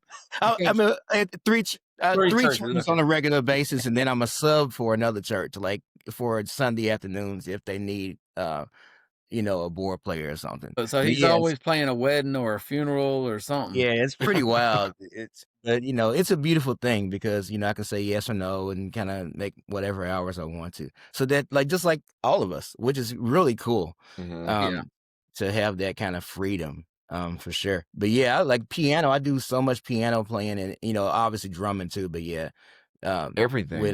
when CG was talking about earlier just about, doing piano stuff, recorded or whatever. I'm like, okay, the next IronWrath show I'm coming through. I'm definitely Yeah. I'm learning all the piano parts. There you go. Oh my There you gosh. go. Yeah, that'd get rid of some of those tracks we're playing. Right, right. Well, No, they're that'd be playing, fun. or whatever's playing Right, behind us. right. There we go. You But no, know. fun stuff though, for real. Great stuff. Thank you, man. It's fun. I'm looking forward to it, and I'm looking for the future for all of it. For all Yeah. of us. For all of us. No You doubt. know. And Well, I just want Sean, to. what Yes. no, go ahead. Oh no, I was just gonna throw a little thing in with Bernie because I'm mixing my album. I'm remixing my solo thing. I Okay. I've been going through that for the last almost 2 months, and the difference of having the stuff like Bernie has and to what I do here. I've been going through this for a month. If I was in his studio, his mastering thing or whatever, I would have just maybe 2 or 3 sessions, and I would have been done. So that's me personally. It's probably it's usually good to spend the money to do those to that at that level, to get it done with It's and hard to out. fake. It's hard to fake. It's like trying to get your Prius to pretend like it's a Lamborghini. It can't. It can't. I mean, you can put Right. nitrous in it. You can do some things, but it's still not a Lamborghini, and it's unfortunate. It's just. But me and Sean have both seen the gear. There's gear in the studio that literally does things that are impossible, and there's no way around it. But the top level guys all have it, and it's hundreds of thousands of dollars worth of gear. I'm There's no trying way to around. yeah, and So Wow. I'm trying to understand the circuitry. He was talking about how it's wired and yeah. and how the sound's going through it and what's changing it. And he's naming all these diodes and stuff, and I understand a little bit of that, but I was like, you It's know, like talking to Wayne Charvel. Wow. so, but yeah, it's just crazy stuff. But like we all do the best we can with what we got, and all that stuff. And that's all I can do. I'm looking forward to putting Yeah. this back out there and doing singles with you guys, and all that stuff down the road. You'll have to, drop your solo stuff when that gets, finished. Let us hear that, man. Yeah, yeah. And I was trying to get, CG and Noi to do something on that, but I think I'm gonna do singles. After that thing, I'm just gonna do singles and I'm gonna have those guys and have you guys, be guests on it and you know, That'd you be give you guys a awesome. little something for it, for your work. Well, I got a few, wrap-up questions here. One, Yes. Sean, we'll let you go first. Okay. What instrument, brand and all do you play? What do you prefer? And also, who are your influences, for that instrument? Cool. Well, I'm doing Dean guitars. Currently, and I will be with them until something big comes along, or if they want to do my own pro model. I'm hoping that's what I want. Oh, You know, yeah, that'd be rad. and that's one of my dreams. And I'm playing through Kemper. I mean, Kemper, they've been really good with their quality. It's like having 4K sound in a box. It's powerful. And I played all of them. I played Mesa's PV and Randall's and I mean, I played a lot of amps and stuff through the years, but at the moment, it's Kemper and FU Tone is the parts that I use, the high end parts like titanium, hardware for my guitars, and on Clayton picks. I play their picks. I've been playing, Steve and I on Bell, and I've been playing Clayton picks forever since the early '80s. And who else? I think that's pretty much it for me. I don't have any string like endorsement. I did have one, but they dropped me when I stopped playing with R11. They got all big and stuff. They're like, oh, well, when you were like playing like 50 shows a year or 30 or whatever that number is, and have a high social media draw, Yeah. then we'll bring you And back. I know you mentioned earlier, Randy Rhodes is your big influence, right? Yes, Randy Rhoads is my main. Eddie Van Halen is, of Nice. course, Yeah, absolutely. John Petrucci is more of my modern shreds. The That name shredder, comes up a lot. Yes, yeah. absolutely. Yes, we love John over here. Yeah, him and I are like the same age, and he's done a lot like in his career, and he keeps me going to where I want to be, and I feel like I'm there, just getting out there playing a lot, you know, which I play a lot with, CG in the band. And even, I mean, compared to like a lot of bands, we're in the same room and I'm shredding there. Um, the other shredders, Steve Vai, Tony McAlpine, Jason Becker, Marty Friedman. Tony for the win, by the way. Good Yes, Lord. Yeah. I still haven't met that guy. I looked like him though back in the day. Yeah, but I'm sure Yeah. you get a lot of comparisons. I love Tony. He's like one of my favorites I for got to sure. work with Tony. Yeah. Oh, yeah. Yeah, CJ got to tell you Jealous. about that. Yeah. Rub it in, CJ. Go ahead now. He's a cool guy. He's a cool guy. Very cool guy. That's awesome. And so, you like to beat the skins, huh? And you've been doing that for a long time. Like So monkey. I saw your setup is, I mean, I don't know if it rivals Ted Kirkpatrick, but it's up there, man. You got quite a few toms and cymbals and all. So tell us about, I know, and so you also play a lot of different styles of music, which is very interesting. So tell us about that, and then what brand do you prefer, a specific brand, and who your influences are? Yeah. I'm probably known more as a multi-percussionist than a drummer. That's where most people know me as. So yeah, Brazilian, Afro-Cuban, Japanese koto drumming, Chinese, um, Brazilian for the win, by the way. yeah. African, all that stuff. I play all that stuff and got a shed full of all this stuff. Wow. Instruments in particular. Yeah, I mean, to me, it's not about drums. Drums are two things. They're not music. They're rhythm and they're time.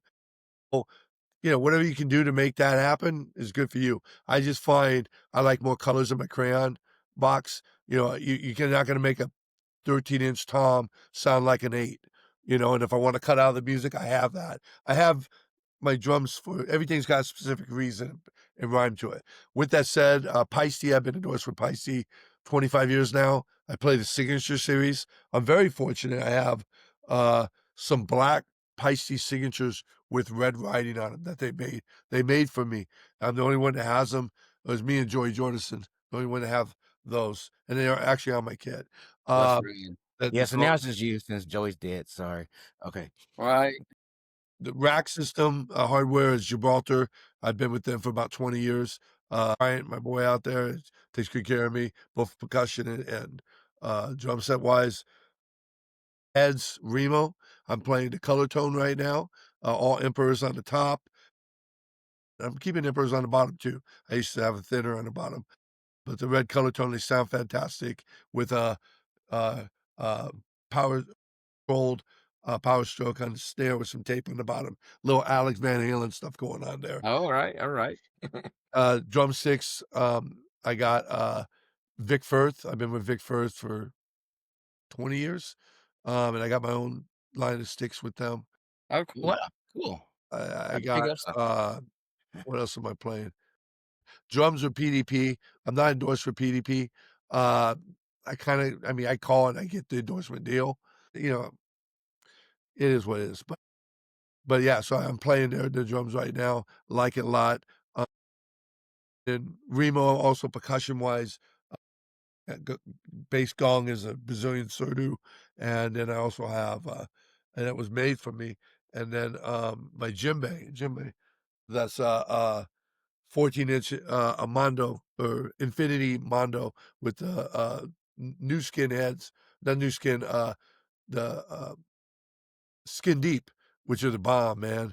Yeah, I've been in through all the generations. In fact, I used to R&D both for, uh, Remo, so, like a lot of gear they were gonna come out with, I would get it prior and use it a lot and give my opinions or come in and work, with Chalo and stuff up at Remo to help, get things, where they were happy from a player standpoint. Um, Sure. and I forgot who else I used to do R&D. I did R&D for a couple companies, but that's pretty much it with everything. And I got all kinds of other stuff, Urus and stuff like that. I'm endorsed. They want a new endorsement. Sean's got this too, with IronWrath, the 64 audio. Wait, let me do this. 64 audio in-ears. These are a Oh, different. These are a different level. Oh, A different level. nice. Yeah. Anything out there, regardless of what anyone wow. says. Just look up people talking. They did. These are like the Bugattis of in-ears. So, and, Yeah. but that's that, and in drum wise, on the drum set wise, it would definitely be, uh, Tommy Aldridge's why I started playing drums. I love his playing. My favorite drummer is Yeah. probably Phil Collins. I love his, Okay. I love his he's just unique, different. He's got an iconic sound. I've always been chasing that, never wanted to be the best. I just wanna be somebody that has an identifiable sound. I wanna bring something new to the music industry, to rhythm. That's always been my goal. Terry Bozzio, Jerry Marotta, also a very big Love Terry. Jerry Marotta would be early, Peter Gabriel, Frank Zappa, uh, Tears for Fears, um and, Thomas Lang. I think Thomas is just stupid good. Most of these drummers you probably don't know. I'm not saying the Mike Portnoys and those guys, which are the guys. I love anybody that you would normally name, I love them just as much. But guys that have influenced me are the names I Yeah. just gave you, which I'm missing a bunch, right? There's no Neil Pearts, there's no Bonhams. What about Virgin Donati? I got a You different set of people, but those are people that have influenced me. Percussion-wise, Alex Acuna, Rico, who's a dear friend of mine, Ron Powell, who I studied with, Chalo Aguado, who I also studied with. Percussion would be the guys that really uh, influenced me heavily. And luckily in percussion, I got to study with a lot of my heroes. And Who was that's that, Jay? What'd you say, Jay? I asked about Virgil Donati. What do you think about him? I've worked with Virgil. Virgil's he's He's trying to censor himself right now. he's kind of he can be a negative guy, put it that way. Mm, Playing-wise, yeah, I don't think anybody's better than Virgil. I mean, he's like taking if Dave Weckl played metal, you got Virgil Donati. yeah. Yeah, I've worked with Virgil. I mean, he loved me. I was his guy, and then I did a thing for Remo with him, and he sent me tracks, and their music was like Zappa stuff. Yeah, the music is It wasn't. his writing style is like some I had his fake. music. It was like an eighth note off, and he gave me hell for it. Wow. Oh, And no. it's like, dude, just send it to me with a click. There was no communication, and I Yeah. can't send when I'm being hired by a company, I can't send the music to them and go, "Here, fix it, you get it where it's supposed to be and send it back Yeah. to me." 'Cause Yeah, they'll yeah. go, "Well, my drums don't sound like this," and then all of a sudden it becomes a ruckus, which I've had to deal with Steve Smith, I've had to deal with Dave Weckl, I've had to deal with I've had to deal with some real prima donnas in my life, and, so, we gotta, and I know those guys, they're cool, but I'm just saying, I've worked with worse, but, so I couldn't do anything, and he went nuts about it, but yeah, he's one of the best in the world. I mean, his playing, and it's so effortless. It's just, it's hard to explain how guys could be that good, and, but he's one of them. Him, Thomas Lang, Dave Weckl, Vinny Caliuta. Vinny's another guy I've worked with. I love Vinny. Uh, there's Yeah, I just got another one. Thomas Pridgen. What do you think about him? Thomas Pridgen. I don't know Thomas. Who do you play with? Man, you gotta get hip to Thomas. So Thomas, um, he used to play for Mars Volta, Oh, whatever I you say. seen him. But Okay. also he started off in like the church scene. So that's how I know That's him. that stuff is I've worked with him nasty, quite a man. bit in the church scene. That is And a then he whole other level. I'm starting to study some oh, of that. It's really simple in theory, but learning yeah, it at the level those guys do it at the speed they do but it no at, joke. it's it's No it's joke. all 30 seconds. You know, it's crazy. It's Oh crazy. yeah. Oh, Yeah. man, Jay, he also did a stint in suicidal tendencies. He played for suicidal for a while too. Oh, Oh, okay. You know who I didn't mention, and he's a good friend. He was in my band. Chris Coleman. You know, Chris is a beast, man. Chris is crazy with Chris is it. crazy, dude. And I had him, dude. I had him in my solo project. I'm in Vegas, and the guys, it was. Yeah, I've been very fortunate. I played with like Ryche Jr., who was with Santana. I played with Russ Miller. I played with Joel Stevenette. Played all these guys, and everybody brings their own thing to the gig, and all of them are the best of the best. But I prefer the Chris because he's dangerous. You just don't know what he's going to do and how hard he's going to do it. And I like that. I like that danger of just like a freaking dragon. Just Right, right. That's awesome, man. and he's such a Well, sweetheart, man. But God, well, here's a fun one. Tell us something about yourself that fans watching this might not know. I got no pants on right now. I do. Oh, yeah, okay. That's hilarious. Wow. That's the first. Hey, there's a first time for everything, Jay. I'm getting ready for the rapture, man. No Yeah. pants. Oh, it's already passed, and it was like that was yeah. 3 weeks. We missed that boat. They- Oh no. That was 3 weeks ago. Yeah, that's funny. Yeah. Sean, you go first. I'll try and think of something. Tell us one thing about yourself that people watching this may not know. Like you I'm got watching. yeah. Well, like, do you have a special hobby Oh, or something that you're really oh into? Like, I don't know. We had one guy said he was a huge NASCAR racing fan or whatever. I mean, or do you got 43 degrees that you don't use? I don't know. no, oh no.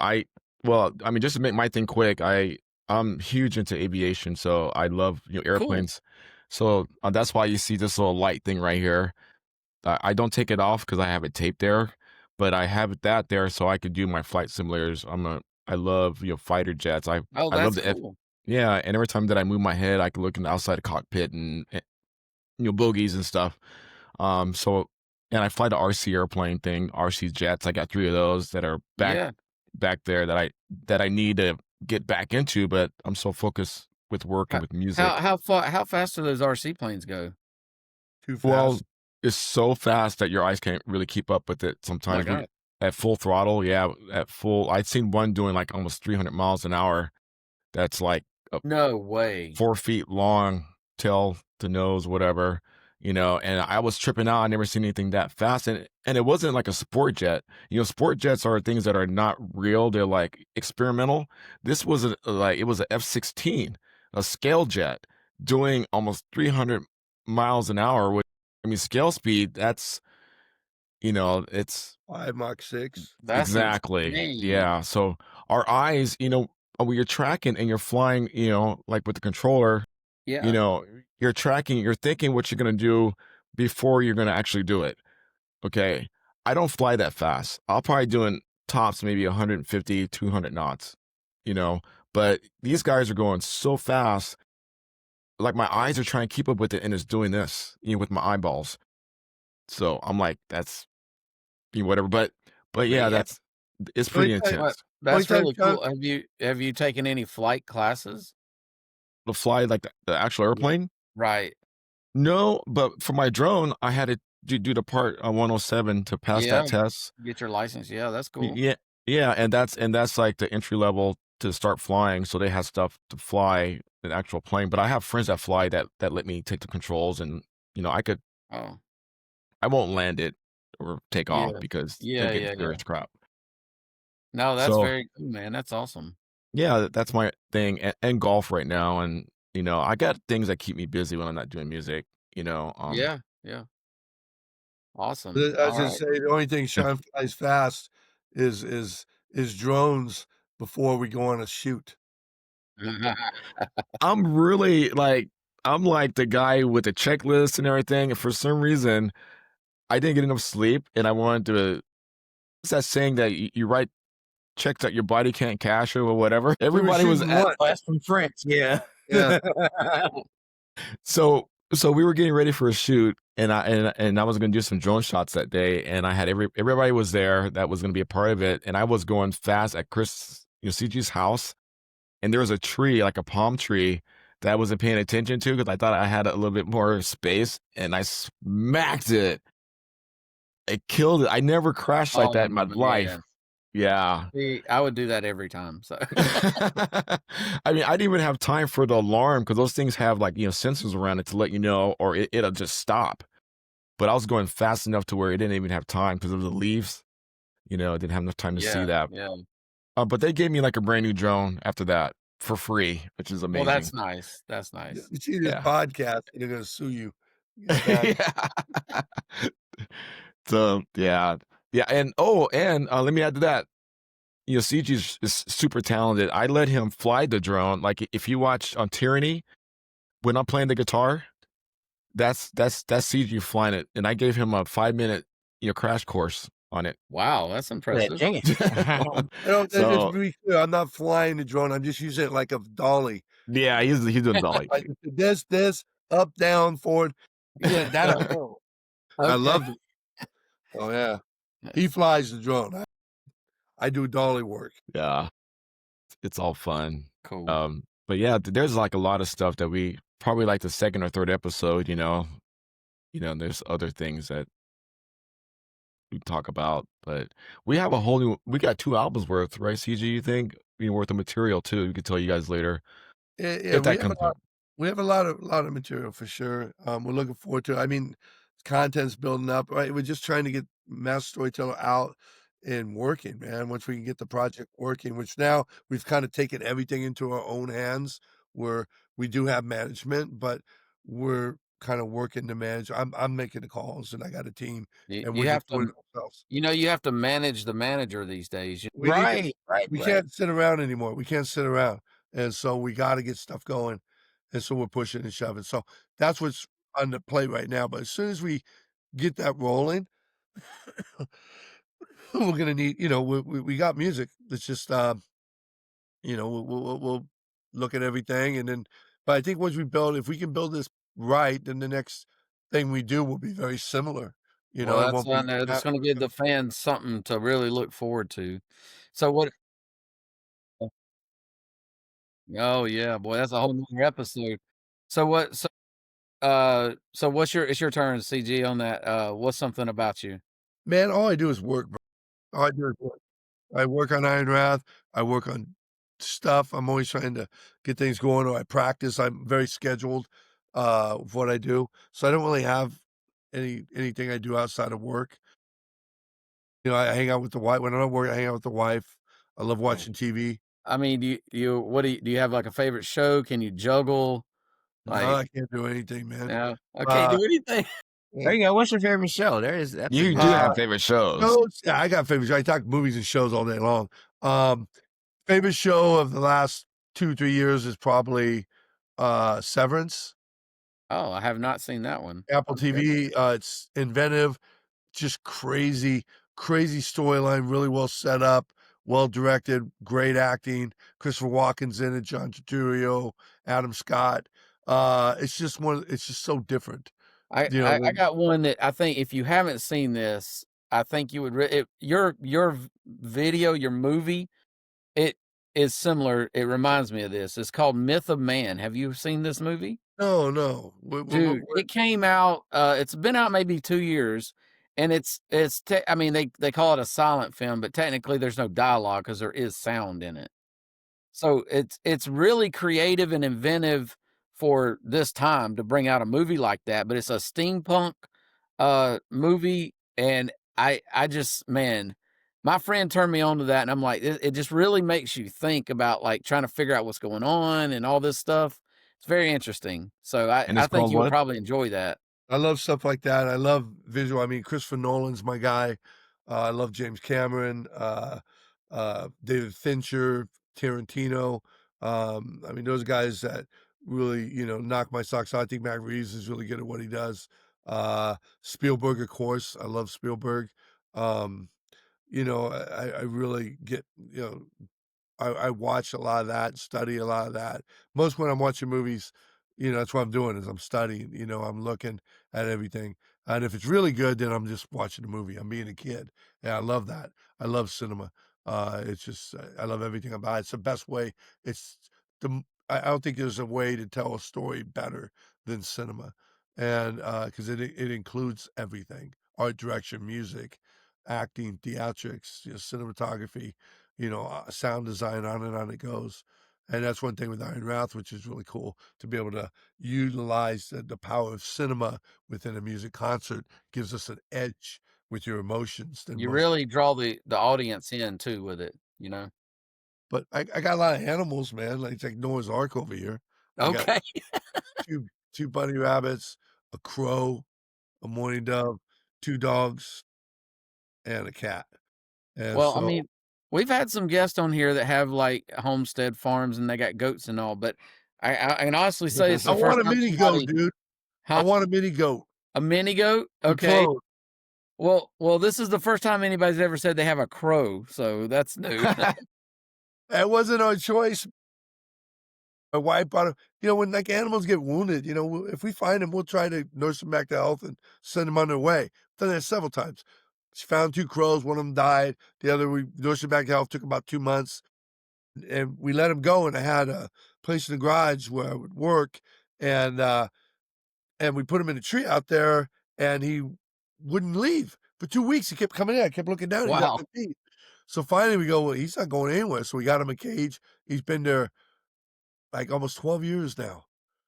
That's And Damn, that incredible. long. yelling and screaming, tries to bite the wife. Every time we come home, he thinks there's food. We're best friends, me and the crow, but I just don't have a lot of time for the Now crow. now now He's have a you named this freeloader crow? at Captain Hook. Okay. Captain Hook. No, my wife named him because when we got him, his eye was like swollen over and his paw was messed up. Captain Hook. And then his paw got better and his eye got better. And his brother, which was totally healthy, is the one that died. He didn't make it. So I forgot where they got kicked out of the nest. They were in bad shape. So we brought him here and nursed him back. He survived, called him Captain Hook. He's been freeloading off us for 12 years now.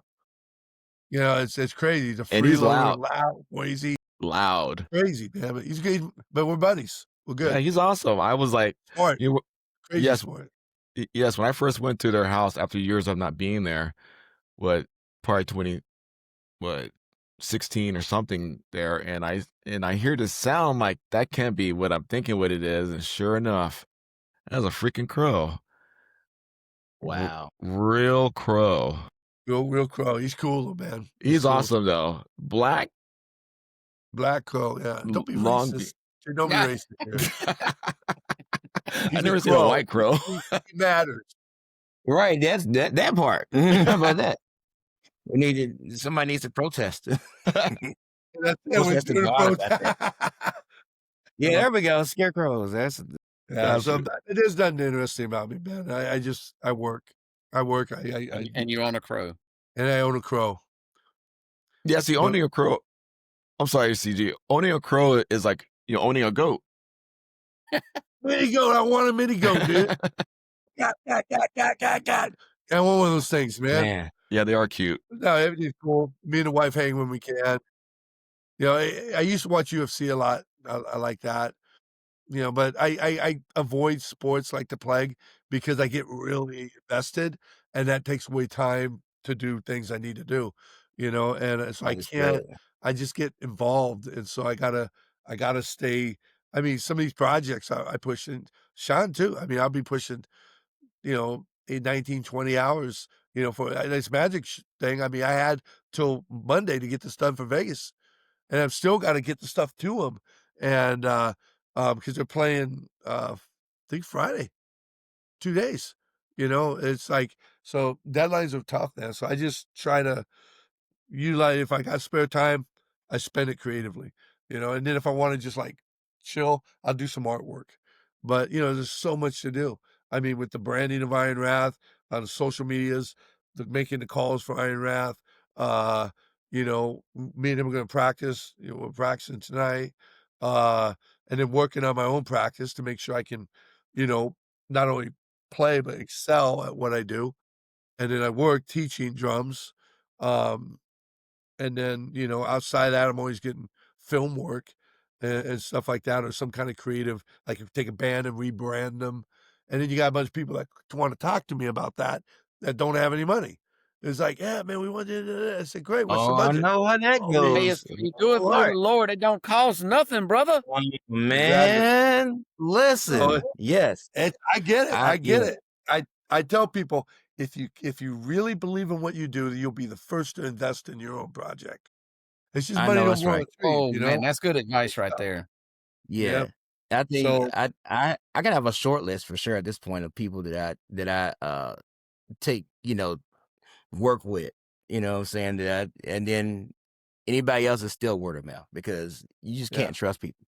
And the thing is, yeah, yes, I invest in my craft. And Sean will tell you, like, anytime he's You never do. had an issue with me yeah. at paying him or That whatever else. that's what Never. we do as Christians. We have integrity. Mhm. Your Well, work is worth that's its weight. Yep. You take care of Yep. people, especially if you call. that's also because we know Jay's rolling in it too. So he No. He works his butt Not at off, all. just like Steve does. Yeah, man. That's It's funny. and that's the thing with artists too. It's like if you ain't got money, that's cool. Call for advice or something like that. But it's when they think that you're just you're gonna lay it out for them. And there's a bunch I do that I won't talk about in the industry. My work is everywhere, and I love it. I don't look for credit. I tell people don't leave my name off it. I'm not doing it for that reason. That is what it is, and that's between me and God. It's but some people they think like I don't know, man. I would never call you guys and go, hey man, could you do this and this and this for me? It'd be great, but I ain't got no money. It's like, well, Right, right. Yeah. I should call you. And go look. I got no money. I'm looking to do this. What would be your advice? I mean that would be a fair question. It's Yeah, for just sure. dealing with those. So you put all that together. There's no time. There's barely time to breathe. And then you wanna spend time with God, spend time in prayer, and listen and read his word, and I'm happy. I'm a very happy guy, man. I know where I'm going. My sins are forgiven. Amen. I'm in one of my favorite bands in the world, playing with some of my favorite musicians in the world. Um, and, I'm getting to do something to try and change the world. We're I'd always been a band that's wanted to trailblaze. We wanna be like a beacon of light that others look at us and go, "Oh, that's how you do that." That's I'm good. gonna Yeah, I'm gonna sure. take their lead and then go even farther. We're hoping that we ignite a fire, for a bunch of other bands that, have kind of just fallen asleep on the beach, Mm. with their little, Right. drink with an umbrella in it. Yeah. I like to be there with you. I wanna come on the beach and hang out with you too, but we're at war. But you're working all the time. We're at war, dude. We're at war. Yeah. I'm fighting the war. I'm working in God's kingdom, man. Yeah, I'm that fighting a part. war actively. That's what IronWrath's doing. That's what I'm Yeah, doing. so I was gonna say, speaking of work, I mean that in God's kingdom, I mean that just like what you're saying actually kind of is a great segue into my last question for real. And that is, what is your favorite thing about being a Christian? So you can keep on with that, and like just interjecting there, like, what is your favorite thing about being a Christian? That And my then that same question goes for Sean. And also, if you see like me doing some David Copperfield stuff and disappearing. you're packing stuff. Oh yeah, that too. But yeah, it's there's a lot going on for the afternoon. But yeah, Got it. please answer those questions. Where this is like the second to last interview question. So My yeah. favorite thing about being a Christian is knowing Jesus Christ as my personal Lord and Savior. And his Bible says in 2 Timothy 3:16 that all God's word was given is God breathed, God inspired, and was given for reproof, correction, instruction in all Yes, sir. righteousness, all life. And so as a Christian, to know, understand what lies beyond the grave. Excuse me, understand why we're here. What is our plan and purpose? When you see the world unraveling, why is it unraveling? What is the motive? Who's behind it? What are the answers? Where is hope? Where can you find hope? You know, all those are found in Jesus Christ. And there's nothing greater than every morning I get up. I kid you not. I still remember the day, and I don't know why I remember it. Like I'm standing over here looking at my bed but after I accepted God off of a track, I said the sinner's prayer, and I went to bed that night. And when I woke up in the morning, it's like the scales had fallen off my eyes. I just saw everything had changed, everything. Amen. Love it. And I just feel like I always see this picture of me. I see myself in the bed, like waking up that morning. Every morning, I remember that, and I'm just I am so grateful. I don't earn any of it. I'm the less of all of you, and you know, but that's just shows the the extent of grace and love that God will do. So I'm very grateful, and that's my favorite thing about being a Christian is knowing Him, and not even rivaled by anything else. So I forgot the Awesome. second part of the question, but that's that Nice. first. I'll turn it to Sean. All right. Cool. Yeah, for me, it's just knowing that the scales are taking up rise, just like what CG was saying. It's I mean, just knowing that, I mean, for me to wake up every morning and I'm still, breathing, it's a blessing. And you know, it's just a blessing. Everything that, CG was saying, I was agreeing with everything you said, Chris. I mean, personally, I mean, God has put me like in places in in the darkness, I mean, even just recently, I was in that world, and I didn't fall into what they're doing, but I was like looking back and like, wow, Lord, you took me out of that. And they asked me questions, and I'm able to still keep up my guard and tell them, well, not guard, but I got the armor on me, and they were listening to me. They didn't like, Yeah, you yeah. know. So I earned that type of respect thanks to the Lord, that He's able to put me like in those situations, Oh, that's you really know. good. Yeah. Um So, um, is that it? yeah, Did you have yeah, yeah. okay. Oh, that's great. So what can the Christian metal community do to support Iron Wrath? First and foremost, I'd say prayer. Prayer. We That's a never good one. ask. I never asked for money or support. A lot of people do GoFundMe's and stuff like that, and there's nothing wrong with that. We never do that. We don't want to be a burden like Paul the Apostle. We don't want to be a burden to anybody. So what we ask for is prayer. Pray for us. Pray that God opens the doors and anoints the project.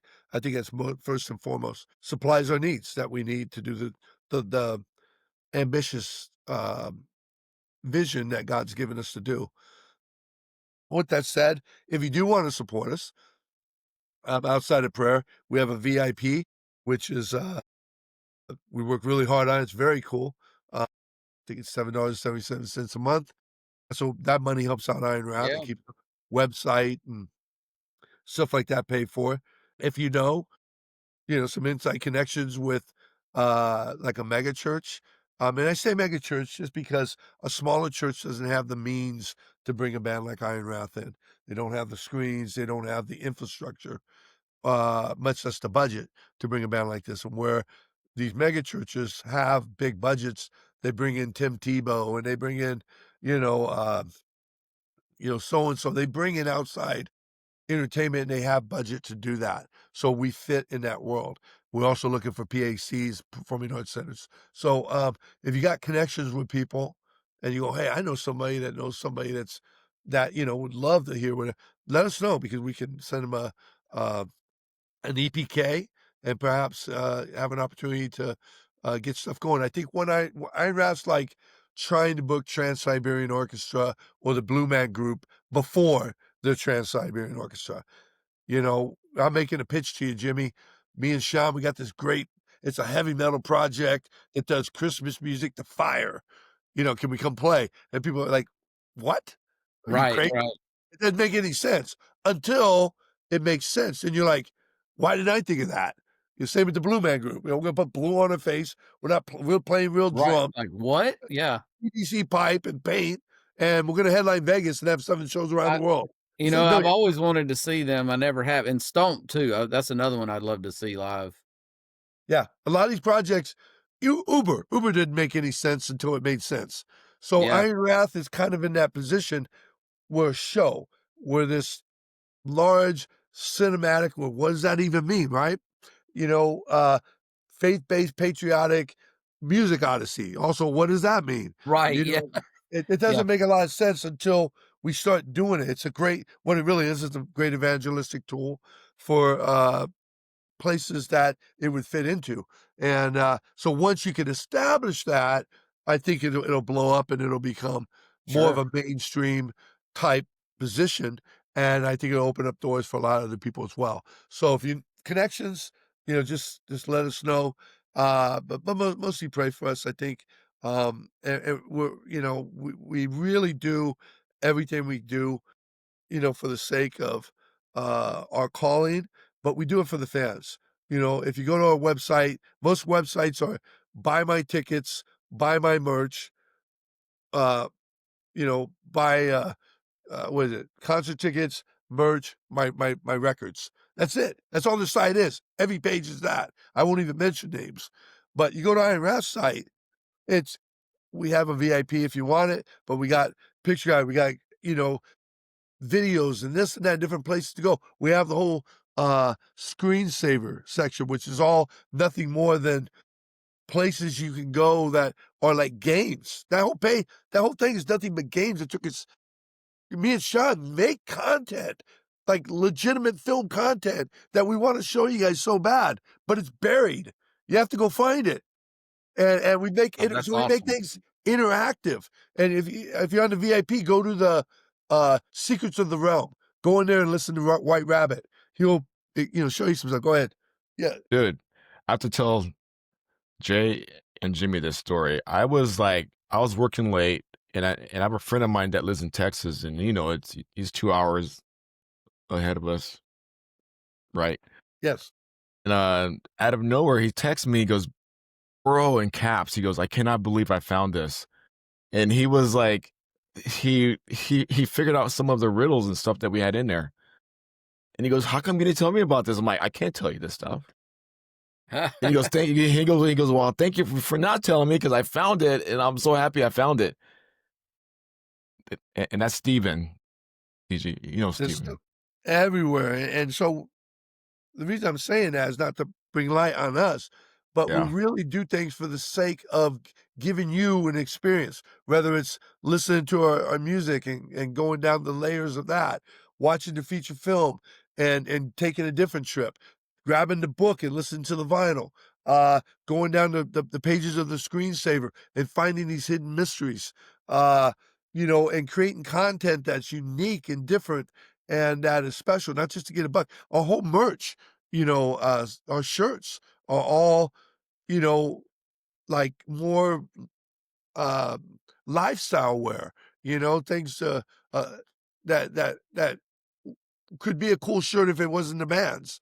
We Yeah. do everything for the fan. We do everything for the audience. Not that you owe us anything, but we want to make sure the time that you spend with us out of your day, that it's cool, that it's worth it, that it means something to you, and then hopefully it helps inspire you to follow your dreams and to follow the vision that God's called you. That's really what we're here to do, is to serve and to kick the hornet's nest.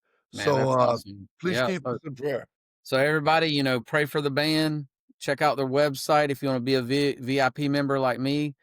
Get on there. I ordered the We'll Never Forget Charlie Kirk shirt. I love the content on the VIP, and the album is amazing. I actually ordered the new. I got the deluxe edition on vinyl with a full poster and everything. So they put a lot of time and effort into it. So we appreciate your time here, man, and I hope y'all have a great day. Thank you, Thank you for Jimmy. having Thank me. you for all you do for the Christian community. it doesn't go unnoticed, and we gotta work together, man, so thank you for always being such a big supporter of IronWrath. You're one of the top 5 big supporters, and we appreciate both of you guys, you and Jay. Yeah, we Thank do you. what we can.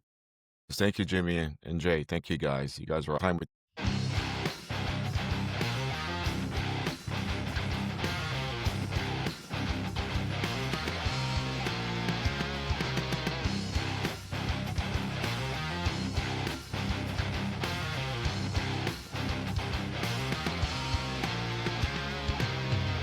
Gosh, it's not coming to me anyways. I'm gonna tell you who's probably should have been is or had to be is Clank, because that was Oh, insane. man. Now, well, that one didn't even get released. No, Wow. I'm gonna follow. If it's been like a year, I'm gonna follow back up and see if we can. I'd like to yeah, do that. oh, there we go again. Yeah, are you familiar with Clank, Sean? That sounds familiar. Actually, You Are you know- familiar with Circle of Dust? You know, Circle of Dust and Clayton. Man, we gotta get you together, bro. Sean only listens to heavy metal and the Temptations. That's it. That's it. Yes. Well, I it's do. it's industrial metal, kind of like 9 Inch Nine Nails. Inch Nails, Okay, yeah. or Ministry type of thing. Yes, I know Yeah. those bands. I know those guys for sure. For Yeah. sure. Yeah. Circle of Dust. He was in that band to begin with, and then he left and started Clank. And Circle of Dust isn't. I don't know. Some people say it's Christian or not Christian. We don't know. I mean, he had maybe more biblical focused albums, and then some not so much. But Clank, Right, exactly. Clank has been since the beginning. And I didn't realize Pat. I didn't know he was a part of it for the whole time. I didn't even know Yep. that. Exactly. okay. Yeah, Pat is super cool, man. Oh man. I have to look them up because I mean, through like the '90s when I was working at Knott's Berry Farm doing the visual effects for Not Scary Farm, for the Halloween thing that they have there, Yeah. Yeah. we use a lot of industrial metal there. And Nice. Oh yeah, that makes sense. I love Clank's first album, man. It is so good. God, yes. yeah, I had to. I mean, I heard. Well, I know I heard them, and Sick Puppies and on White Zombie, Ministry, Nine Inch Nails. They use all their music all through those crazy mazes, So Yeah. I was gonna say, I think that Circle of Dust, aka Cell Dweller, I think he licensed like a lot of the music that he was producing to MTV as background music for their shows. I remember hearing Clank's Animosity on the Dennis Rodman show, like just in the background. Really? Yeah. Oh, say I that was again, like, Jay.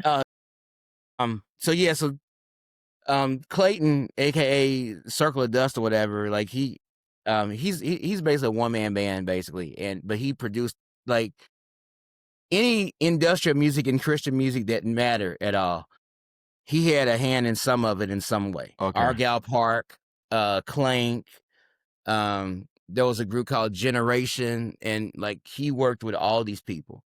But anyway, Clank, I was watching the Dennis Rodman show one day. Like it was actually in the background, and I heard one of like I would say Clank's most famous song on the show, like the instrumental, like just kind of in between singing type of stuff or whatever. Yeah. And I was like, holy crap, this is this is Clank on MTV. Jay, what's funny about that a story like that? I was I mean, not to name drop on this guy, but I was doing some music for Ice-T's cousin or something. It was like a relative. Yeah. And he was in a band called the Latin Froze. Have you heard of them? Nice. Yeah, they were all black guys singing on Latin. They were rapping in Latin, but they're black. And so he heard some of my music because I was doing some music for Robert. Robert Sweet was playing drums on this project I was working on.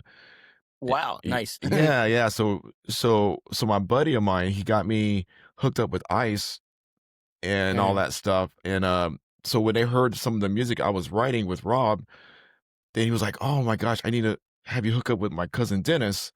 I'm like, "All right, cool." So when I met Dennis, we became friends and all that stuff, and then fast forward maybe 10 years later, I was playing some Tiger Woods on my PlayStation and his band came on there. The Latin Froze popped up on there. And I'm like, yep, and I never heard their music before, and it was pretty cool, even though it was Latin, but Yeah, You know, that's crazy. it's crazy how those things happen, that we hear bands or friends, and they get their music in games, like, whoa, I heard of them before or TV or something. Yeah, absolutely. We have a couple people in this area that I've known for quite a while Yeah, um, that have kind of gotten out there. There's a guy named Bryson Tiller. He's an R&B guy. There's a rapper named Jack Harlow that I've known for cool. years, That name and sounds he's gotten out there. And also Nappy Roots, who's a rap group oh, from this area. Oh, I really? didn't My know I they bro- was from Europe. I didn't know yeah, no. my that. little brother went to school with a couple of them. Oh, shoot, that's crazy. You know what? Yeah. So and Knocked Loose is really huge right now, like a huge like kind of metal Mhm. hybrid metal band, and they're from around here too. Oh, okay. I used to hang out Man, my I don't know if we got any rappers from around. I mean, not in this area. I mean, we got bands and stuff, but not rappers. yeah, Knocked Loose is probably the new. Are they like straight edge or something? I don't know if they're straight edge, but they're chaotic. Their music is so chaotic. I think they just did something on one of the late night shows recently. But yeah, they've kind of taken off. But my barber, Mhm. the area that he lived in, that he used to live in, like all of them lived in that same neighborhood. And his son, my barber's son, is good friends with them too. And I Wow. was almost in a Knocked Loose video, but it Oh, was just gonna be a lot of people. Like almost only counts in hands. exactly, Look, yeah. Now trust me, the day that it happened, I was like, you know what? Do I really feel like run up the stairs and yeah. not just run up the stairs, but like being in a mosh pit with a bunch of just rowdy like 20-year-olds. I gotta tell you guys a funny. I'm sorry, Jimmy. But yeah, go for it. Go for it. For me being like in this world, like how we are in Mhm. and working for for Fender and meeting all these great people, I became really Yeah. good friends with my good friend Chris that used to work for Dean Guitars, and that's how I played Dean because of him, and he got me on board with those guys. But Dean is, I mean, not Dean, but Chris is in a hardcore satanic band right now. Oh, man. Yeah, pray for him, please. His name is Chris Canella. You guys keep Uh-huh. that in your mind because I mean, he's so much of a Satanist. He just has 666 tattooed on his bald head right here. Oh my gosh. I just saw it Wow. just today, and I was like, That's insane. Like what the yeah, heck, dude? yeah, it's brutal. So That's pretty far out there. That's next level right there. yeah, Yeah, it really is. totally next level. So okay, so the whole story was I went to a show to support him. He was in a band called This Site, Mhm. and I didn't know anything about the site. I was just going there to support my friend, Yeah. because he's helped me out with my whole career for the last 15 years. So I go there, and this is someplace in LA, like deep down by Skid Row. There's this club. It's pretty hardcore. And then I get in there, and it's full blown Satanist vibe, dude. Like big time. And I'm like praying. I'm like, Lord, please just cover me with your grace. And but yeah, it was just crazy. And I forgot where I was going with this because Chris popped in. CG popped in. Why I was telling you about my other friend Chris. It was just because we were talking about something else before that led up to this. My brain is fried from the last 2 days, so I'm gonna go on a whole tangent, and I'm gonna forget what I'm talking about. That's half the fun. Oh yeah. They So say when you get old, they say, well, the first thing to go is your mind, and the second thing is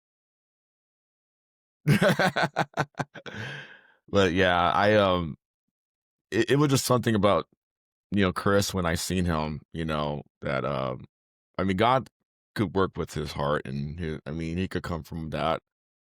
I got friends that came from being Satanists, and they got saved, and my friend Javier actually that I worked with at Fender, he's full blown Satanist, and he asked to see things, and God allowed it to happen.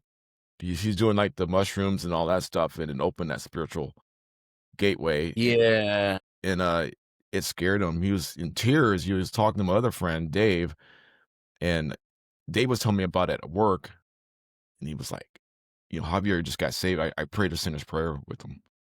I'm like, oh, praise the Oh, Lord, that's amazing. Yeah. So, hey, my buddy's back. So I have to give y'all. I left the editing. I was up in the editing bay. Now I'm in the recording studio. So I just Oh, swapped computers, and hopefully this solves the problem. So let's go ahead and start from the okay. beginning, guys. I kid. You guys can hear everything. It's grainy on my side. Are you guys okay on your side? Yeah, Yeah. we're good. Yeah. Okay, great, Absolutely. great. So I heard you guys talking about spiritual entries and Man, hidden answers from the other side. Yes? yo, yeah. Dude, yeah, well, I got a prayer request too, like, but I'll talk about that at the end because, dude, it's a lot of like crazy warfare stuff going on. But I think that's just the nature of the beast, both figuratively and literally, very Yeah, soon coming, of course. of course. So yeah, we have to, just as Christians, we have to definitely be, as the Bible says, sober and vigilant for sure, because these times, man, it's a trip out here. Yep. I agree 1,000%. Do you want me to start from where I was telling the story about? Yeah, let's get this story. Let's get this story going. It's really important to go along with